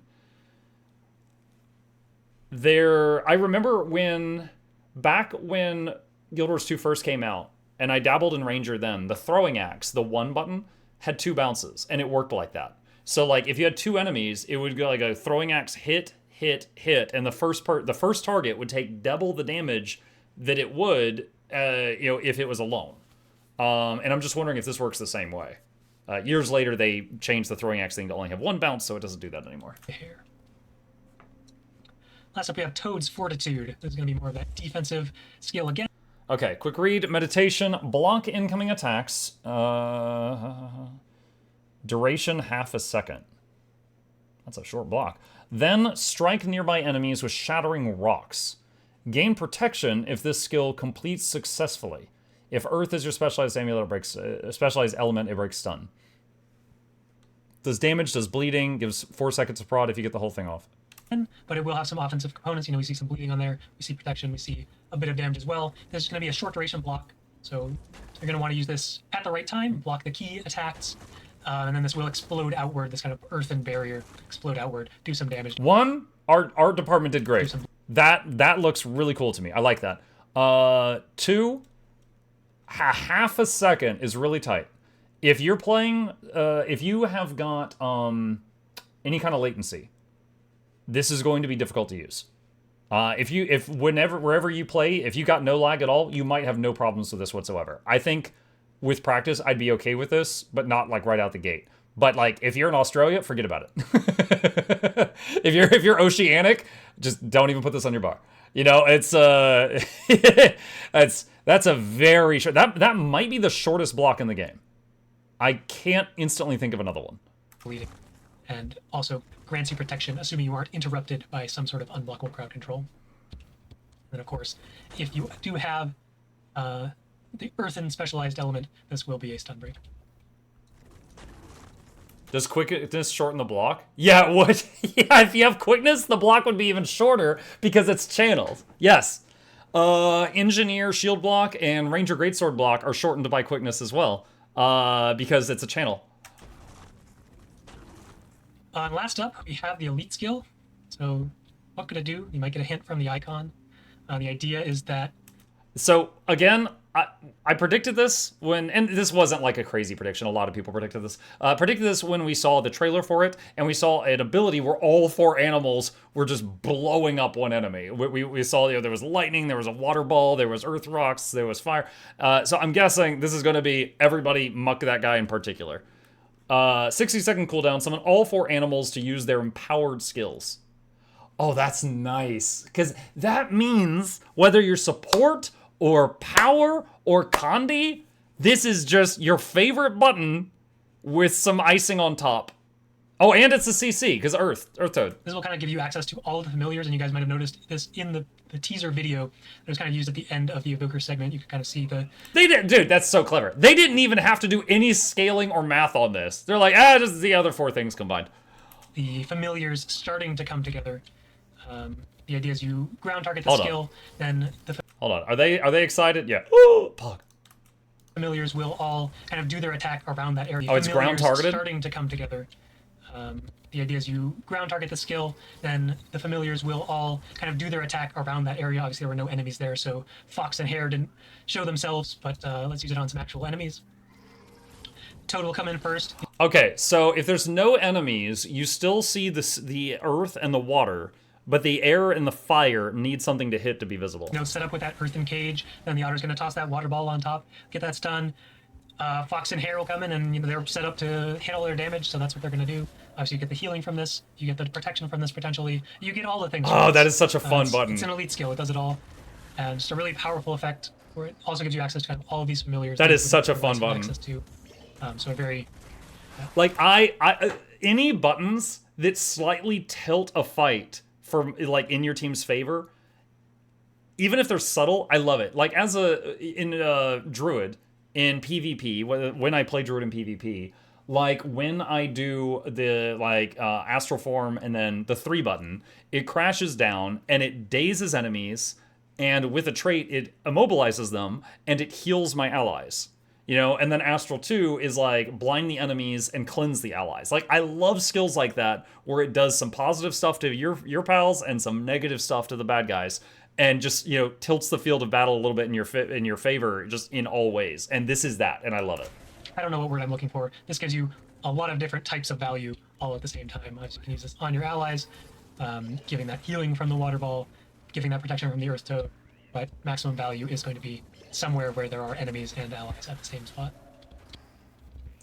So again, these are just using all those powered skills. We have Conflagration, we have Seismic Impact, we have Buoyant Deluge, and Lightning Blitz. I'm gonna say right now, like, I have never been more interested in playing an Elementalist in the last 10 years than this moment. That's not to say, I don't know for certain that it's gonna be like my new main or anything like that, but holy cow, this looks so cool. I really like this. This and the Amalgam, I really like it. Like, the Conduit looks pretty good, but I don't think that would be like my new main, just because of my own personal preferences. But the Amalgam and this look really cool. Like, oh my god, dude, I just remembered Gale Shot exists. Oh my god, dude, we missed out so much. Like, hey, look at this awesome new playstyle Amalgam got. Here's your 3rd bow, sir. What? If you wanted me to use a bow, why do you... Okay, whatever, this isn't the video for that. Are all going to be triggered here as we get trolled by skill retargeting. But here we go, using it at the proper location. We see all the familiars coming in and doing their thing. Now, take a quick break for water, and we're going to talk about the traits. Taylor, what is your favorite of the familiars? It's definitely the Toad. Really looking to do an Earth Evoker, put my hammer on, swing around. Very, very dirt, mud focused. Definitely the best one by far. Yeah, I see how it is. All right, let's put on some random traits. Wait, flashing. Here we go. This explains all the things that we already explained. You can scroll through. Muck's mood is going to drop when he has a Gale Shot in the party? Nah, I don't care. I mean, I've never really enjoyed playing Warrior that much. I don't get a bad mood just because I group with a Warrior. There are classes that I think all of us don't enjoy playing, but we don't care if we're in a party with them. It's not like, ugh, Warrior, ugh, smells like pour in here. No, it's not like that at all. It's just like, oh yeah, I'm glad you're enjoying it. It's not my thing, but okay, well, let's go. Let's go kill the dragon. through this one, see all the basic skills, see all the empowered skills, all that good stuff. But let's talk about traits that actually do something. Improve a boon based on your familiar. Might. Okay, if you're Firefox, your might gives 10 more condition damage. If you're Water Otter, your regen does 20% increased healing. Okay, that is very common in healers. There are many healing builds that increase the strength of the regen boon by 20%. Fury will grant an additional 15% critical strike chance. Oh, that opens up some very interesting possibilities for armor. That means if you make a build that specializes in using the rabbit or the hare, it will be that much easier to reach crit cap, which means you need less precision, which could mean you have more room for more power and more ferocity, which means more unga bunga. What's crit cap? 100%. 100% crit cap means that everything that you do will critical hit. Okay, and if you're Toad, protection will also reduce incoming condition damage by 33%. So here's kind of the first of a handful of... Now, I am not nearly as skilled of a math nerd as like the Snow Crows guys are. I'm just explaining the thought process to you guys. Like I don't look at that and I'm like, oh well, that's going to allow us to use 3 pieces of assassin gears, 4 pieces of dragons, and I don't know. But I'm saying that's the chain of logic, and I can't wait to see what someone does with it. Traits that care which element you are specialized in. This is enhanced potency. It's going to improve a boon based off that choice. So we see might giving you additional condition damage per stack. Regeneration going to have that increased healing. That is notably regeneration will heal for more, not an outgoing healing bonus. Hair is going to give you that super fury, increased critical chance while you have fury. Super and the fury. Earth Toad will cause your protection to do reduced condition damage as well as strike damage. So again, it's kind of like a stat stick trait that just leans into defining which of these playstyles that you selected based off your element: Conduit damage, healing, strike damage, defense. Dude, another thing that I really like at the sound of this is, again, like when I played Tempest, when I did videos on Tempest, one thing that I repeatedly said is, like, I really like this, but it feels like you kind of get into a rotation, right? Like you dip into fire to give people might, you dip into water to give people soothing mist, you dip into earth to maybe keep prod up, and then you keep 1, 2, 3, 1, 2, 3. And if you had just left water and something catastrophic happened, like Billy stood in a red circle or something, I don't know. You could use wash the pain away, your healing skill, but then after that, it was just kind of like, man, I really hope you live till I'm back in water. Or you might have if you were running staff, you might have a staff heal or a geyser or something. The point is that this, in addition to looking like a fun support build for people like me, you also have a shorter cooldown on the water element. So those moments of frustration are either reduced or gone. Because it's like you're in water, you leave, and then bad thing happens, and you might be able to, oh shoot, and go back to water. It's kind of like when you play Lingering Light Druid, which freaking no one can because it doesn't give alacrity, but it lets you go back into astral form after a second or two if you have enough buffs rolling. And it feels like the way it was meant to be played. It alleviates all those frustrating moments. So I'm seeing a lot of potential on this. Muck, hold that thought. No, I'm going to pause everything. I'm going to stop receiving new information, and I'm going to tell you a whole bunch of thoughts that'll be irrelevant in 5 seconds, and you're going to love it. Next up, we have Familiar's Prowess. That's spoiler from the... What is this? Gain a temporary bonus after using a familiar skill. Fire gives 10% Conduit damage. Water gives 15% healing increase to others. Hair gives 10% to flat damage. And Road Toad gives minus 15% to incoming duration. Each one is 5-second duration, and they stack up to 15 seconds. Top GM affecting this. We did see this activating or triggering every time that we used a familiar skill. This is just going to be, again, kind of more of that bread and butter, build-defining bonus effect. We see every time we use a familiar skill, whether it is that basic skill or the empowered skill, we will get a buff on our bar for a bit of time, increased condition damage, increased outgoing healing, increased strike damage, or reduced incoming strike damage, again, based off your familiar. We're going to move into the adept traits. So this is going to be kind of an air. One of my thoughts right now is, okay, the familiars are charged by your 2 through 5 skills.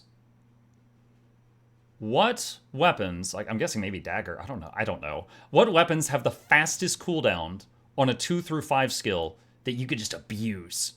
that you could just abuse the hell out of it just to get so much, you know, Firefox Fire Blasts or so much Water Otter Bolts. Focus trait, there's going to be 4 of these, one for each element. They said it can't be a skill that flips over. So like transmute earth isn't gonna count, I don't think. You know, stuff like that. It's got to be something else. What a surprise! Where each of these care about your specialized element in that they will be a bit more powerful if you have the matching familiar. So here we see that every time you use a familiar skill, we're going to be getting. Okay, hold on. After you use a familiar skill, your next strike creates an arc of chain lightning. Gain additional strikes of chain lightning if you have the hair. Hair's agility, 6 seconds. Striking a foe will create a chain lightning attack and 3 seconds of fury. Additional stacks with the hair 1. Stacks of that chain lightning buff that we saw on the utility skill as well. So that Pistol has a 4-second cooldown on the 2 skill and a low cooldown on the 3 skill. It'll also depend on the element. Like fresh air will have more. Right. That's going to be a single stack, also going to give some fury in there, but if you have the hair, you're going to get 2 stacks of this buff, so basically double effectiveness of this chain lightning buff. It's kind of funny that there's like a adept rabbit, and then there's like a master otter that's playing, and Grandmaster is just Toad. Can move into the bottom trait, which is going to be more Earth and Fortification. Gain prot when you disable an enemy. Prot duration is increased if you have Toad. that earth focus trait, Earth and Fortification. Gain protection when you disable an enemy, and again, basically double effectiveness here if you are channeling, or if you are evoking the Toad. And then in the center, so we'll see the fire and water traits in the master tier. Then in the center, we're going to see kind of a hybrid trait that is Blazing Restoration. Burn nearby enemies and grant regeneration to nearby allies when you use a healing skill. 4 seconds of regen pre-concentration, 7 seconds of burning. Okay, so this is something that could be useful for healers or condition damage dealers. Very interesting combination of how they did that. valuable to both the other 2 elements. So here we see Blazing Restoration when you use a healing skill, you know, that lower cooldown Evoker healing skill. We're going to do a bit of regen AoE and a bit of burning AoE. This will be important for either of those 2 traits that we will see basically right now. Starting with Fiery Might, that's going to be increased. Oh, hold on, chat. Hi. What's up? Was he sleeping? Yeah. And you just picked him up? Well, he wasn't. He was making, like, moaning sounds. Oh, was he dreaming? I don't know. Well, he's not now. I was putting him here, so if he starts vomiting, you can keep an eye on him. So you thought he might vomit, and you decided to hold him in here above my head? No. That was your train of thought? That was just an example. Oh, okay. I hate it. Okay. I know what you want to do. Go ahead. Wow. He's purring, chat. He's currently okay with it. His torture is minimal. Okay. Thank you for the visit. Put him down while he's patient. Is boy back in school? Yeah, he just started 8th grade. Okay, hold on. I'll put him over there until he leaves. All right. Burn damage, so again, leaning into... New trait, Fiery Might. Burning you inflict deals increased damage. Gain Might when you inflict burning. Might duration is increased if you have the Fox. Damage increase is 10%. That Right. condition damaged, a lot of burning going to be coming out from the fire specialized evokers. And then you're also going to gain might anytime that you inflict burning with a very short cooldown to make sure that it's not completely insane. But I mean, as we it's see still here, stacked that up might really duration fast. is going to be basically doubled when you have the Fox, so just giving more opportunity to stack up that might. Very important note here that both this trait and the Familiar's Prowess bonus should So this would make it, if you're just running around an open world as fire, this trait would make it insanely easy to always have 25 might. work with Inferno, correct? I believe that is correct. If it's not, I'll go Right. double check after the stream, but we'll make sure that it does. The Familiar's Prowess bonus says plus 10% condition damage, but that is like damage from condition. So even when you have Inferno, it is still a condition despite scaling with power. So you will have increased damage on it. There you go, Inferno enjoyers. As Inferno, we might see some Infernos with the Fox. Inferno Next we Fox have the build. water trait, Soothing Evasion. Soothing Evasion. Grant regeneration to nearby allies when you dodge. Heal allies when you grant them regeneration. Healing is increased if you have the Otter. 157 heal when you grant them regen, 208 heal when you grant them regen if you're Otter, and then regen on allies when you dodge. These are really low numbers, but it would be okay if you could apply it a lot. Again, going to be more that healing focus trait. Grant regen to allies on 240 dodge, radius, and then too. when you grant allies regeneration, you're going to be healing them. We can see here that that healing is a bit more potent when you have the Otter. Yet another trait that potentially heals on dodge roll because you will dodge, grant regeneration, then that regeneration will heal your allies. And then last up, the kind of hybrid air-earth trait in the center here. Elemental balance. Gain increased outgoing strike damage and reduced incoming strike damage. When above the health threshold, outgoing strike damage is further increased. Health threshold is half health. When below half health, incoming strike damage is further reduced. So 5% outgoing damage buff, 5% incoming damage reduction.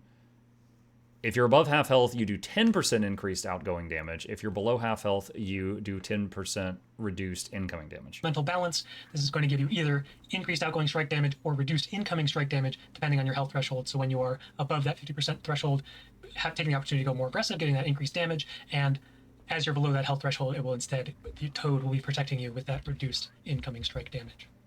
Toad protects, chat. Quick water break before we wrap things up with the last 3 Grandmaster traits of these Elite Specialization previews.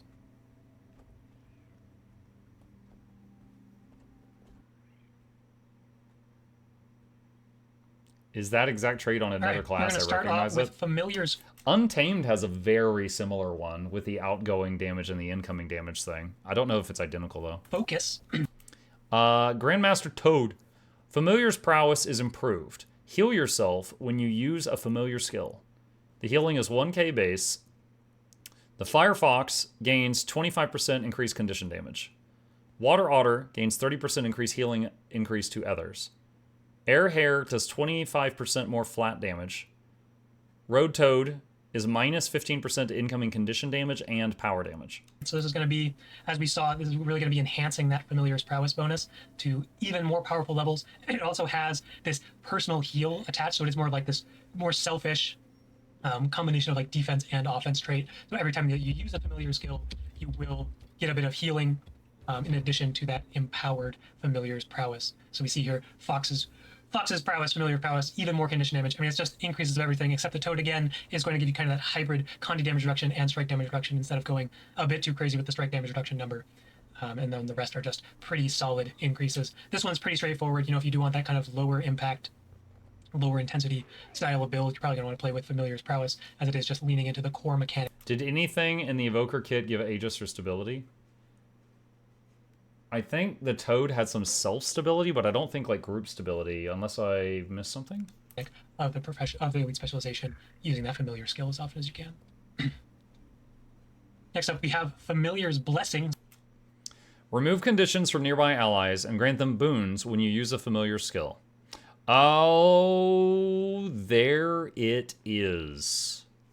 Firefox gives might. Water Otter gives alacrity. Air Hare gives quickness, and Road Toad gives prot. So we're looking at Heal, Alac, Evoker, and Heal, Alac, Evoker, and DPS Quick Evoker? Interesting. So they did this in such a way that the DPS variant of the same elite spec, it provides a different boon. Very interesting. Okay. So essentially, with concentration, you're looking at 8 seconds of Alac or 8 seconds of quick per application. And it's whenever you use a familiar skill. So basically, this thing needs what? So like, if you're matching your familiar, you need to fire off 3 things, like 3 weapon skills, to fire a familiar skill every 8 seconds to keep the boon up. So this is going to be more of a supportive trait. We do see some boons here. This is always going to remove conditions from nearby allies when you use a familiar skill.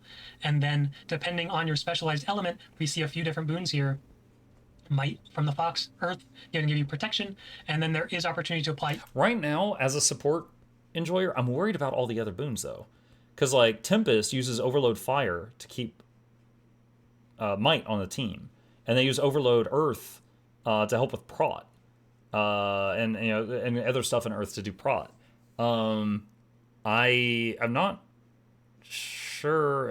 And then they use their shout skill. What is it, Eye of the Storm or something, to help with Aegis and stability and things like that. It's like, yeah, we've got that essential boon that everyone cries about, but we're missing so many of the other things. I don't know. I'll have to talk to some Ellie mains and see if there's other ways to get these.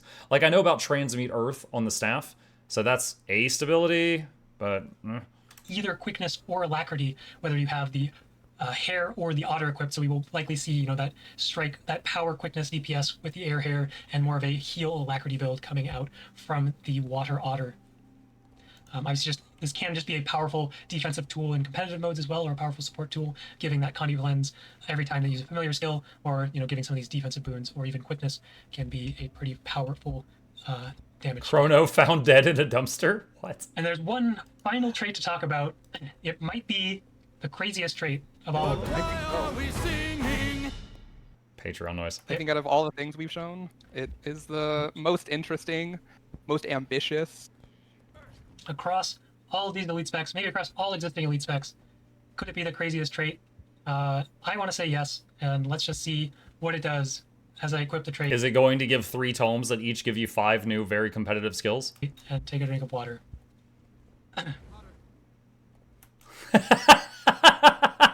Fire, fire, fire, and fire.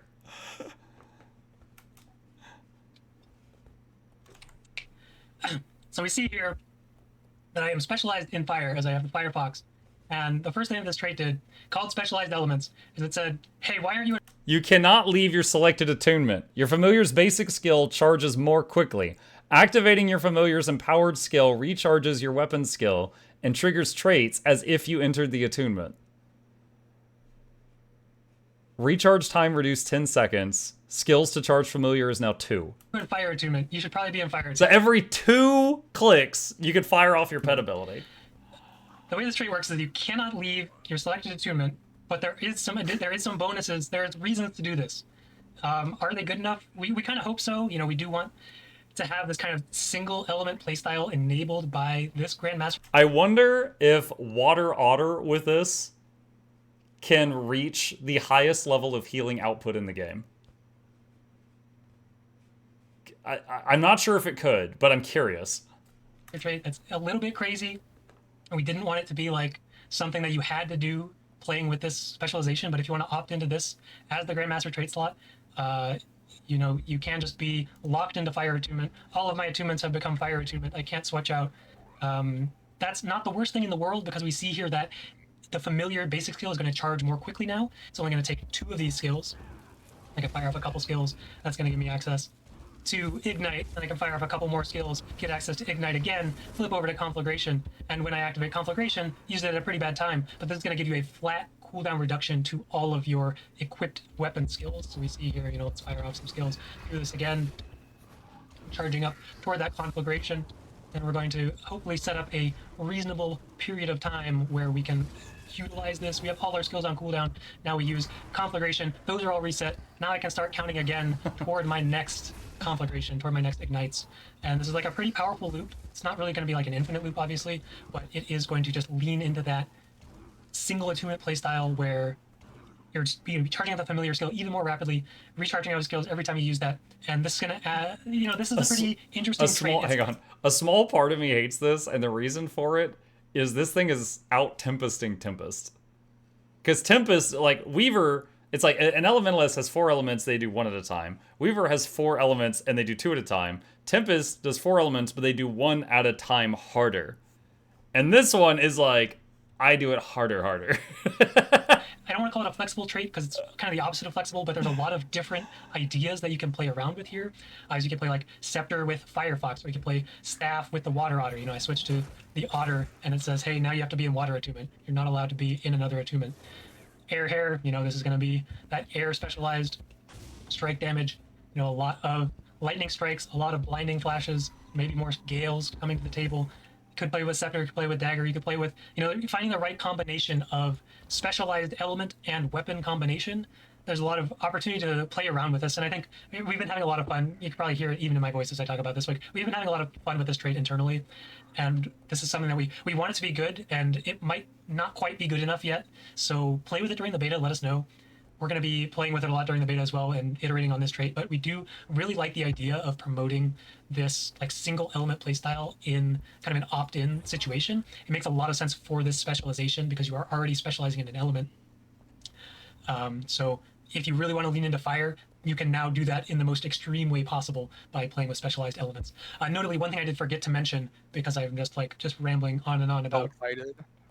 just too much excitement.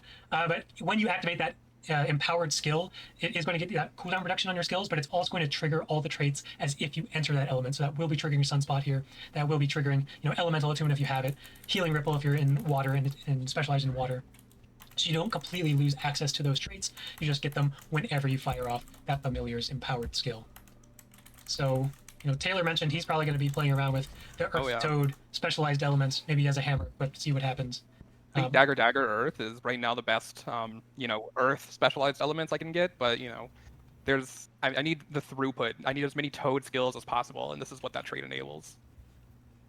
Yeah, so that's all we got, I think. There's nothing else to talk about. We ended things on a crazy note. Muck, someone said give Ellie weapon swap with this skill or else it's terrible because we lose 15 skills for this trait and then we're stuck. So the thing is every 6 weapon skills with that trait, all your weapon skills reset. So if you can find a way to do it well, where like right when you hit the 6th one, everything's on cooldown, then you hit it and then they all come back up and then you start firing them off again, you wouldn't need 15 other things because you would just be machine gunning the 5 you got. Now, I don't know if it's going to be good. You might be right. It might be terrible. I'm just trying to tell you the way that it could possibly work. Let's just reiterate. It's a beta event. There's some crazy stuff. This is obviously a crazy trait. We've seen some other crazy traits. We've seen some other crazy profession mechanics, crazy skills all across everywhere, but they're all really interesting and they're all really fun. So play with them during the beta. Let us know what's working, what's not working, where does these things need to be stronger, weaker, so on and so forth. I've said it so many times that it might just not mean anything to you guys anymore, but it is really important that there is a reason that we're running the beta event, and it is because we want to make these specializations the best versions of themselves before the expansion even launches. So you're getting that initial taste of not quite perfect, not quite final, but it's just going to give us so much more information, so much more data, so much more feedback around these specs that they're going to be so much better going into launch than if we just didn't run a beta event. Yep, and the beta is August 20th. That's 12 days away, less than 2 weeks. So get excited. Get excited. And a note on that, just a small thing, is that normally the PvP monthly automated tournament would fall under that beta window, but we really want you guys to focus on these beta elite specs. I don't have to worry about that. So we're pushing the monthly automated tournament back a week. There will be a post in the forums about that. Just an FYI, right now we have the push beta going on. You can queue up in ranked, try out new push changes. Yep. I think that's all we got. Unless you have any final words on any of the specs. They're probably the ones we talked about today, but I guess you can add thoughts from anything. Or thoughts on betas. When you play specialized elements, which element do you pick? It's got to be fire. Right. There are other elements. Inferno, Burning, Ellie, the Max. Fire, specialized Stab, elements. of course. For sure. That's the one. Does he think we can see him right now? You can, play daggers, just burning speed over and over and over. It's probably Scepter. He's like, this one shows nothing. Yeah, so let's just go ahead and wrap up. Thanks everyone for watching. Thanks everyone who stuck with us through 3 weeks in a row of hour and a half of the two of us rambling here about elite specializations. Hopefully you saw some stuff that got you excited. Hopefully you saw some stuff that made you want to log in during the beta. We're historically bad at outros, so let's just wrap it up. Yep. We will see you guys in the beta, whether that's in the mists or not in the mists. It could be either one. Thanks all for watching, and have a good weekend.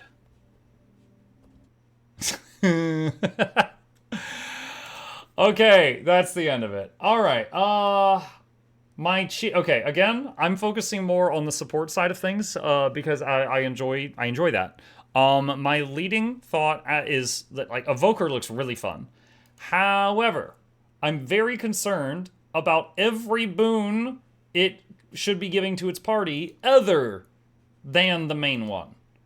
It's got Heal Alack, it's got DPS Quick. What about everything else? Can it keep up regen, prot, vigor, might, fury, all that other crap that groups are going to whine about? I'm a little worried about that. Does it have Aegis on demand? Does it have stability on demand? I think they might have forgotten all those. So, like, it's good that they gave it the main 2 boons, but I'm worried about all of the core ones. So, I think the answer is no. So, if it doesn't, like I said, Tempest has a button like Eye of the Storm, where they can, do, like, an emergency Aegis, or they can do a button for, like, emergency stability. And it might have the buttons flip-flopped. I don't mean Tempest, but my point is it has one. Druid, Glyph of Equality, from the Druid utility, is their stability on demand. None of the utility buttons for the animals gave Aegis or stability on demand for the party. And on top of that, I didn't see anything that was giving the group the, a lot of fury and might and vigor and prot and regen and stuff like that.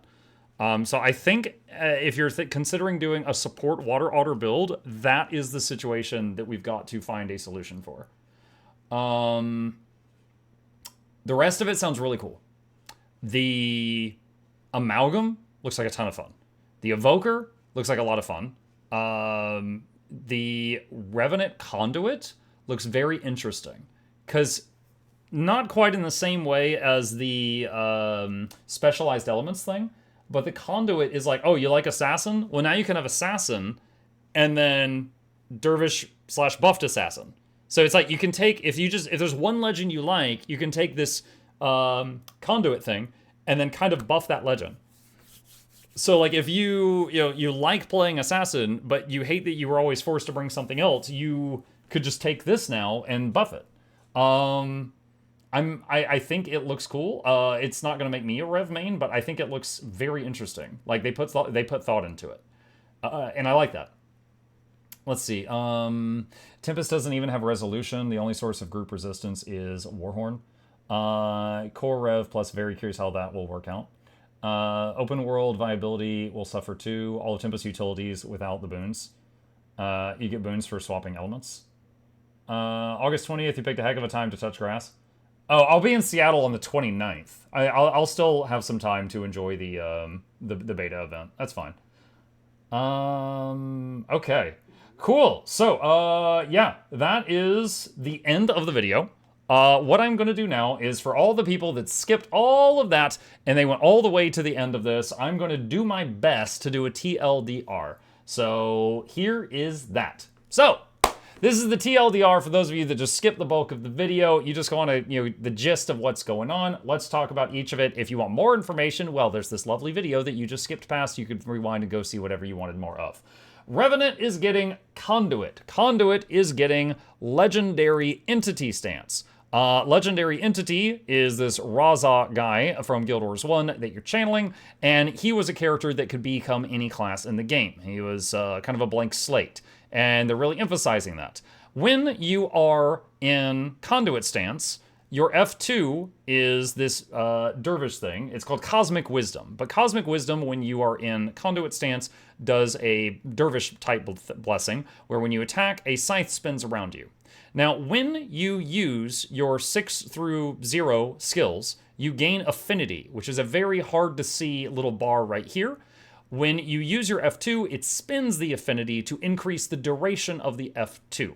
When you're in Dervish stance, the F2 gives you a buff that when you attack, it will also do a scythe swing around you that will add damage in the area with a 3-second internal cooldown. And again, the duration of the buff that adds the second attack to your attack is based on how much affinity you had when you pressed F2. There are traits that increase how much affinity you can stockpile. There are traits that also make it to where your weapon skills will fill the affinity bar and not just the 6 through 0. Basically, the first whole column of traits is related to how you stockpile affinity. The other thing you have, like when you are in Demon or Centaur or whatever, and your Conduit is, the off legend, your F2 will be dependent upon the thing you're in. If you are in Demon stance, it will add a bunch of conditions to your attacks. If you are in Centaur, it adds some healing to yourself, some like life-stealing type thing. In Assassin is more Assassin, it's more damage. And the Warrior one, I honestly can't remember off the top of my head. Fast forward. There it is. Oh, it's Resistance, Prot, and Resolution, and some Toughness and Concentration. So, tankiness and some boons, essentially. And again, the duration of how long you will keep applying these to yourself is based on how much affinity you had when you press the Cosmic Wisdom button. Small feedback, I need these pips to be more visible. If you're playing Guild Wars 2 on a Steam Deck or something, this is completely impossible to see. I think it would be better if there was like a big number here, like the Paragon had the little symbol for their motivation that had just a big bright number between 1 and 10. It was very easy to see even on a smaller screen, but it was still pretty good. The skills over here. Oh, each of the skills over here are associated with a different thing. Like the heal skill is associated with Centaur. So if you use this skill, it's good. But if you use this skill and you have Centaur as one of your legends, it's really good. And each of these is like that. One of these is buffed by having Assassin as one of your legends. One of these is buffed by having Dwarf as one of your legends, and so on and so on and so on. Additionally, this Elite Specialization has a lot of passive stat bonuses. Like, there are a lot of traits in the tree. You can easily get like 150 to all stats, 300 to a couple of them, or more. There are a lot. Like, it's almost like there's a bit of celestial armor built into the profession. There's just a lot of raw stats in there. There is some group healing skills. There is some damage skills. I did not see like quickness or alacrity, so I think in a PvE scenario, it's primarily just going to be DPS. But in PvP or open world, the sky's the limit. You can do whatever you want. The next one was the Engineer, which was the Amalgam. And going to fast forward a bit till we find the Amalgam. The Amalgam looks amazing. The Amalgam has a button, the F5, called Evolve. And you basically look chromed, and for 8 seconds, you are in this mode where your stats are increased by 10%, and you get a lot of bonus things. Now, your F2, your F3, and your F4 are selectable. There are 7 options there. Every one of them, when you select it as a choice, it will give you a button there with a 20-second cooldown and add an additional effect to Evolve. So, for example here, just this one I just happened to land on while fast forwarding, the button was a 20-second cooldown and gives you a block. But it makes it to where when you use Evolve grants you a 5k barrier and resistance. There is throwing saw blades, there is thorns erupt from your body, there is hold a shield in front of you, there's all kinds of stuff here. But there's 7 options up here, and honestly, the class looked so good even by the time he had just finished showing these.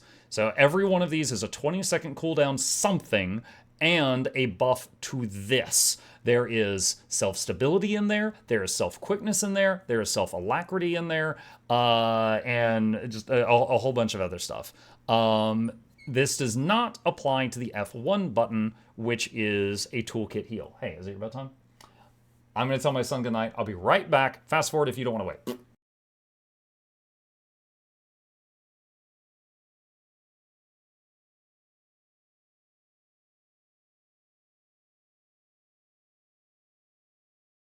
Okay.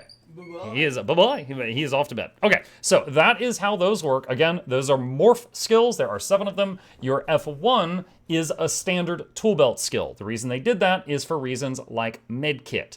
Medkit, of course, if it's in your 1 button, your heal skill gets moved to your F1, and they needed that to not be, interfered with. That's the block, by the way. The skills for this, they very clearly use the texturing from weapons like the Juggernaut, but then they applied it to different things, and it looks really cool. I think they did a great job with it.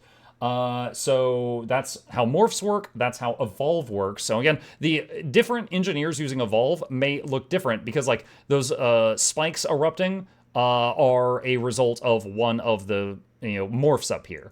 The shield in front of you is the result of a morph. Some of them even have stun breaks, or they make your morph become a stun. Some of these morphs make your Evolve become a stun break. Things like that. So it's very simple. There's no meter. There's no freaking charge bar. There's no power thing or juice to fill up. It's just this has a cooldown. These have cooldowns. These are twofold. They do a thing on their own, and they also buff that in different ways. And there are many different flavors. The heal skill is just heal over time if you're using this one. And then, of course, it has a thing up here, which is, I believe, barrier and something else. But that's how that works. These things down here are stances. They are pretty easy to remember. There was one for solid, liquid, gas, and plasma, and flux, I think, was the elite one.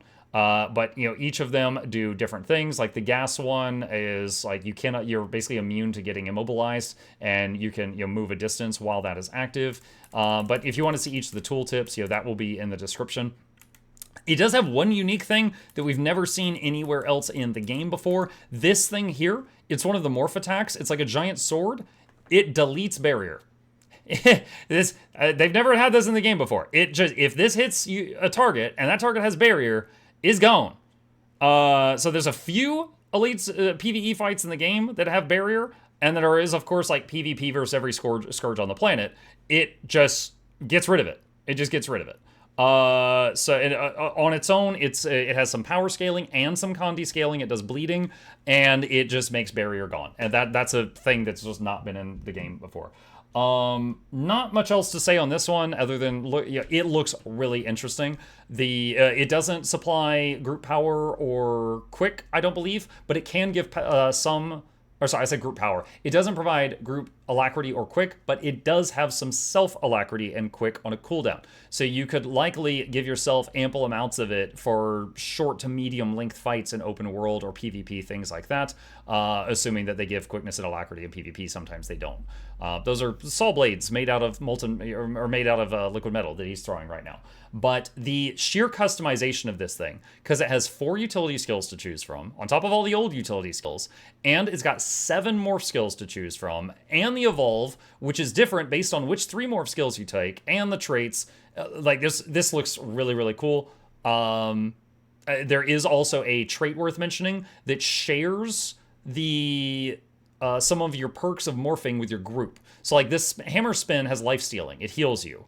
And so if you have the sharing trait, it will also give the group, you know, healing on attacking and stuff like that. So kind of reminds me of stance sharing on Soul Beast. Not quite the same, but similar. But there is a lot of flexibility in this, and I really liked what I saw when I saw this one. Okay, last one, Evoker. Let's go over to Evoker. Skipping ahead now. Now, the Evoker has a thing here, the F5, where they pick a animal as their focus. I don't know if you can change it when you're in combat. I'm guessing you can't, but you pick one as your focus, and it buffs that element.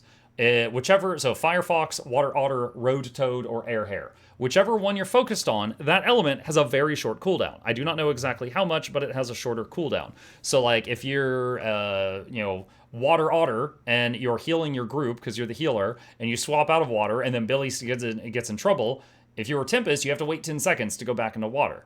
Hopefully you can save him with weapon skills or wash the pain away or something. But this might be able to go back into water in that situation because the cooldown on it is so low. So that is the first thing. When you use any skill that's not of the same element of this thing, you get 1 out of 6 charge. When you use a skill that is the same element as your pet, it gets 2 of 6 charge. So if you're Firefox using 3 fire skills, that's your 2 through 5 at the moment, it will charge it up and you can have it do a blast.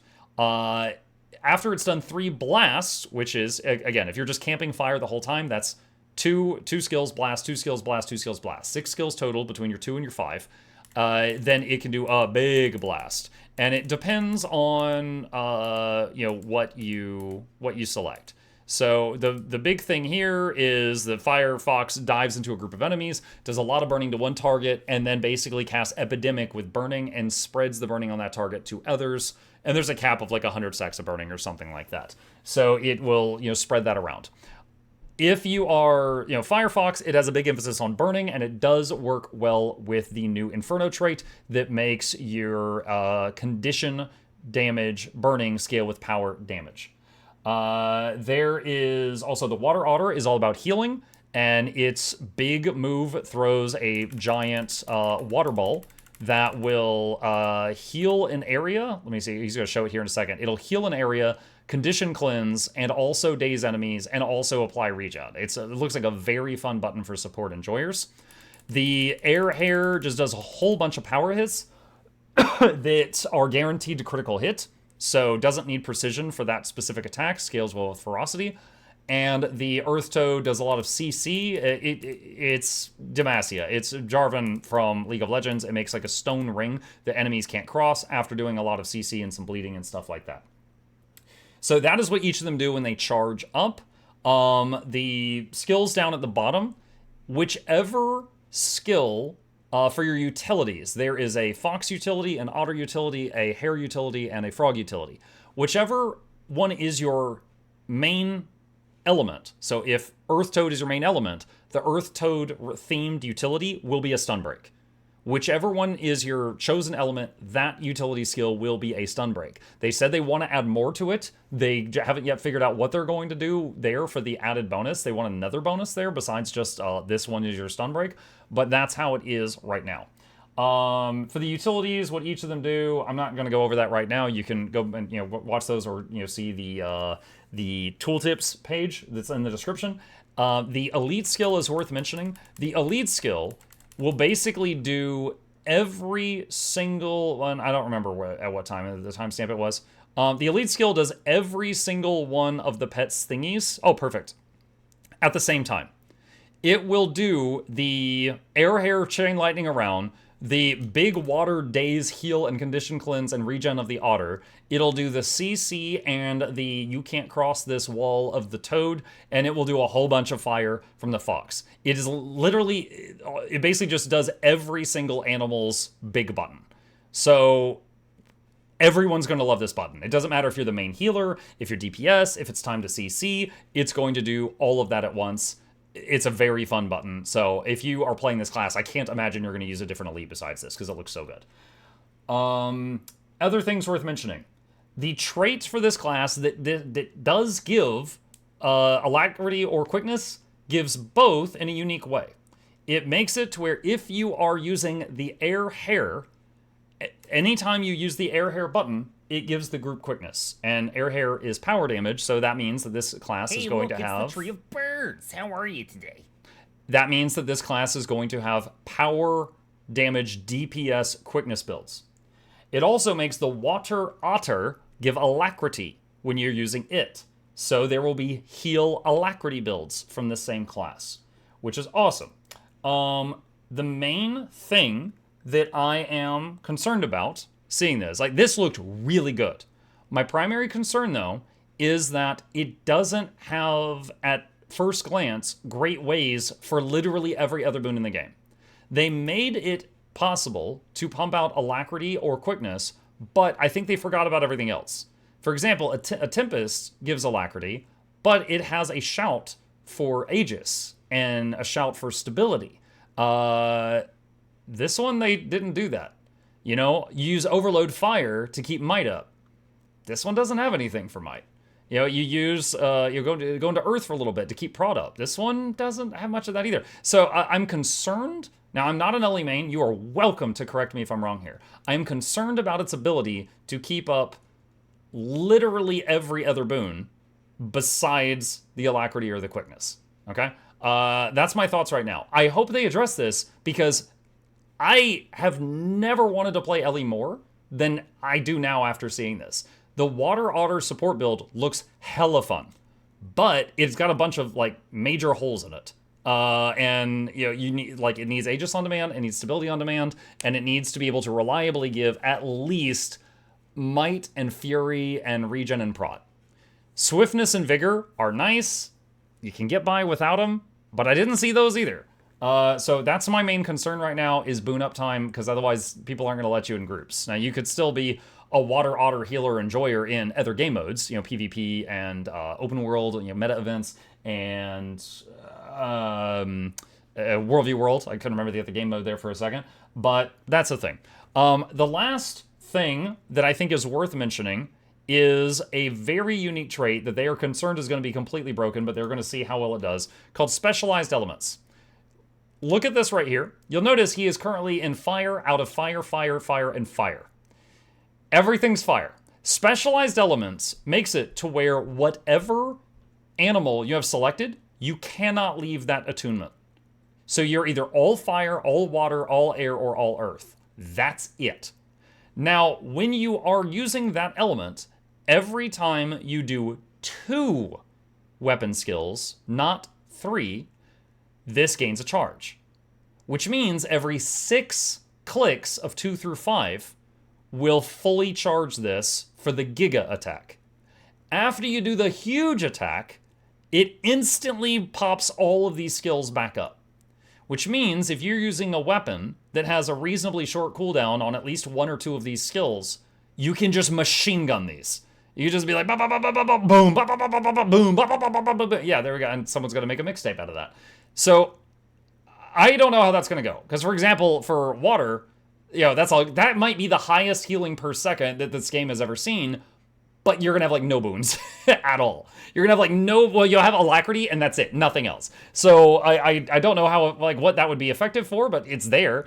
For fire, and for the DPS enjoyers, I think it might be amazing. Now, this trait is competing with the alacrity and the quickness traits. So you're not going to run this and be providing alac as the otter. You're not going to run this and be providing quick with the hare. So this is just a lot of healing, or a lot of damage.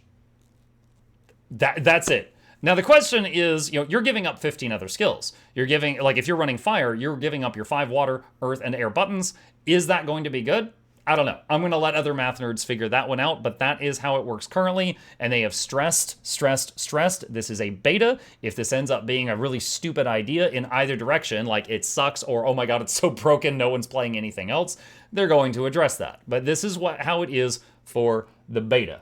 Also CC. Yeah, if you had a CC skill there, you could machine gun that too. And a couple of final notes on the classes.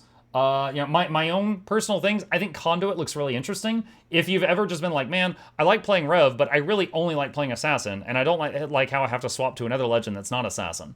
Well, now you can play Assassin and thing that buffs Assassin. Or you can play Centaur and thing that buffs Centaur.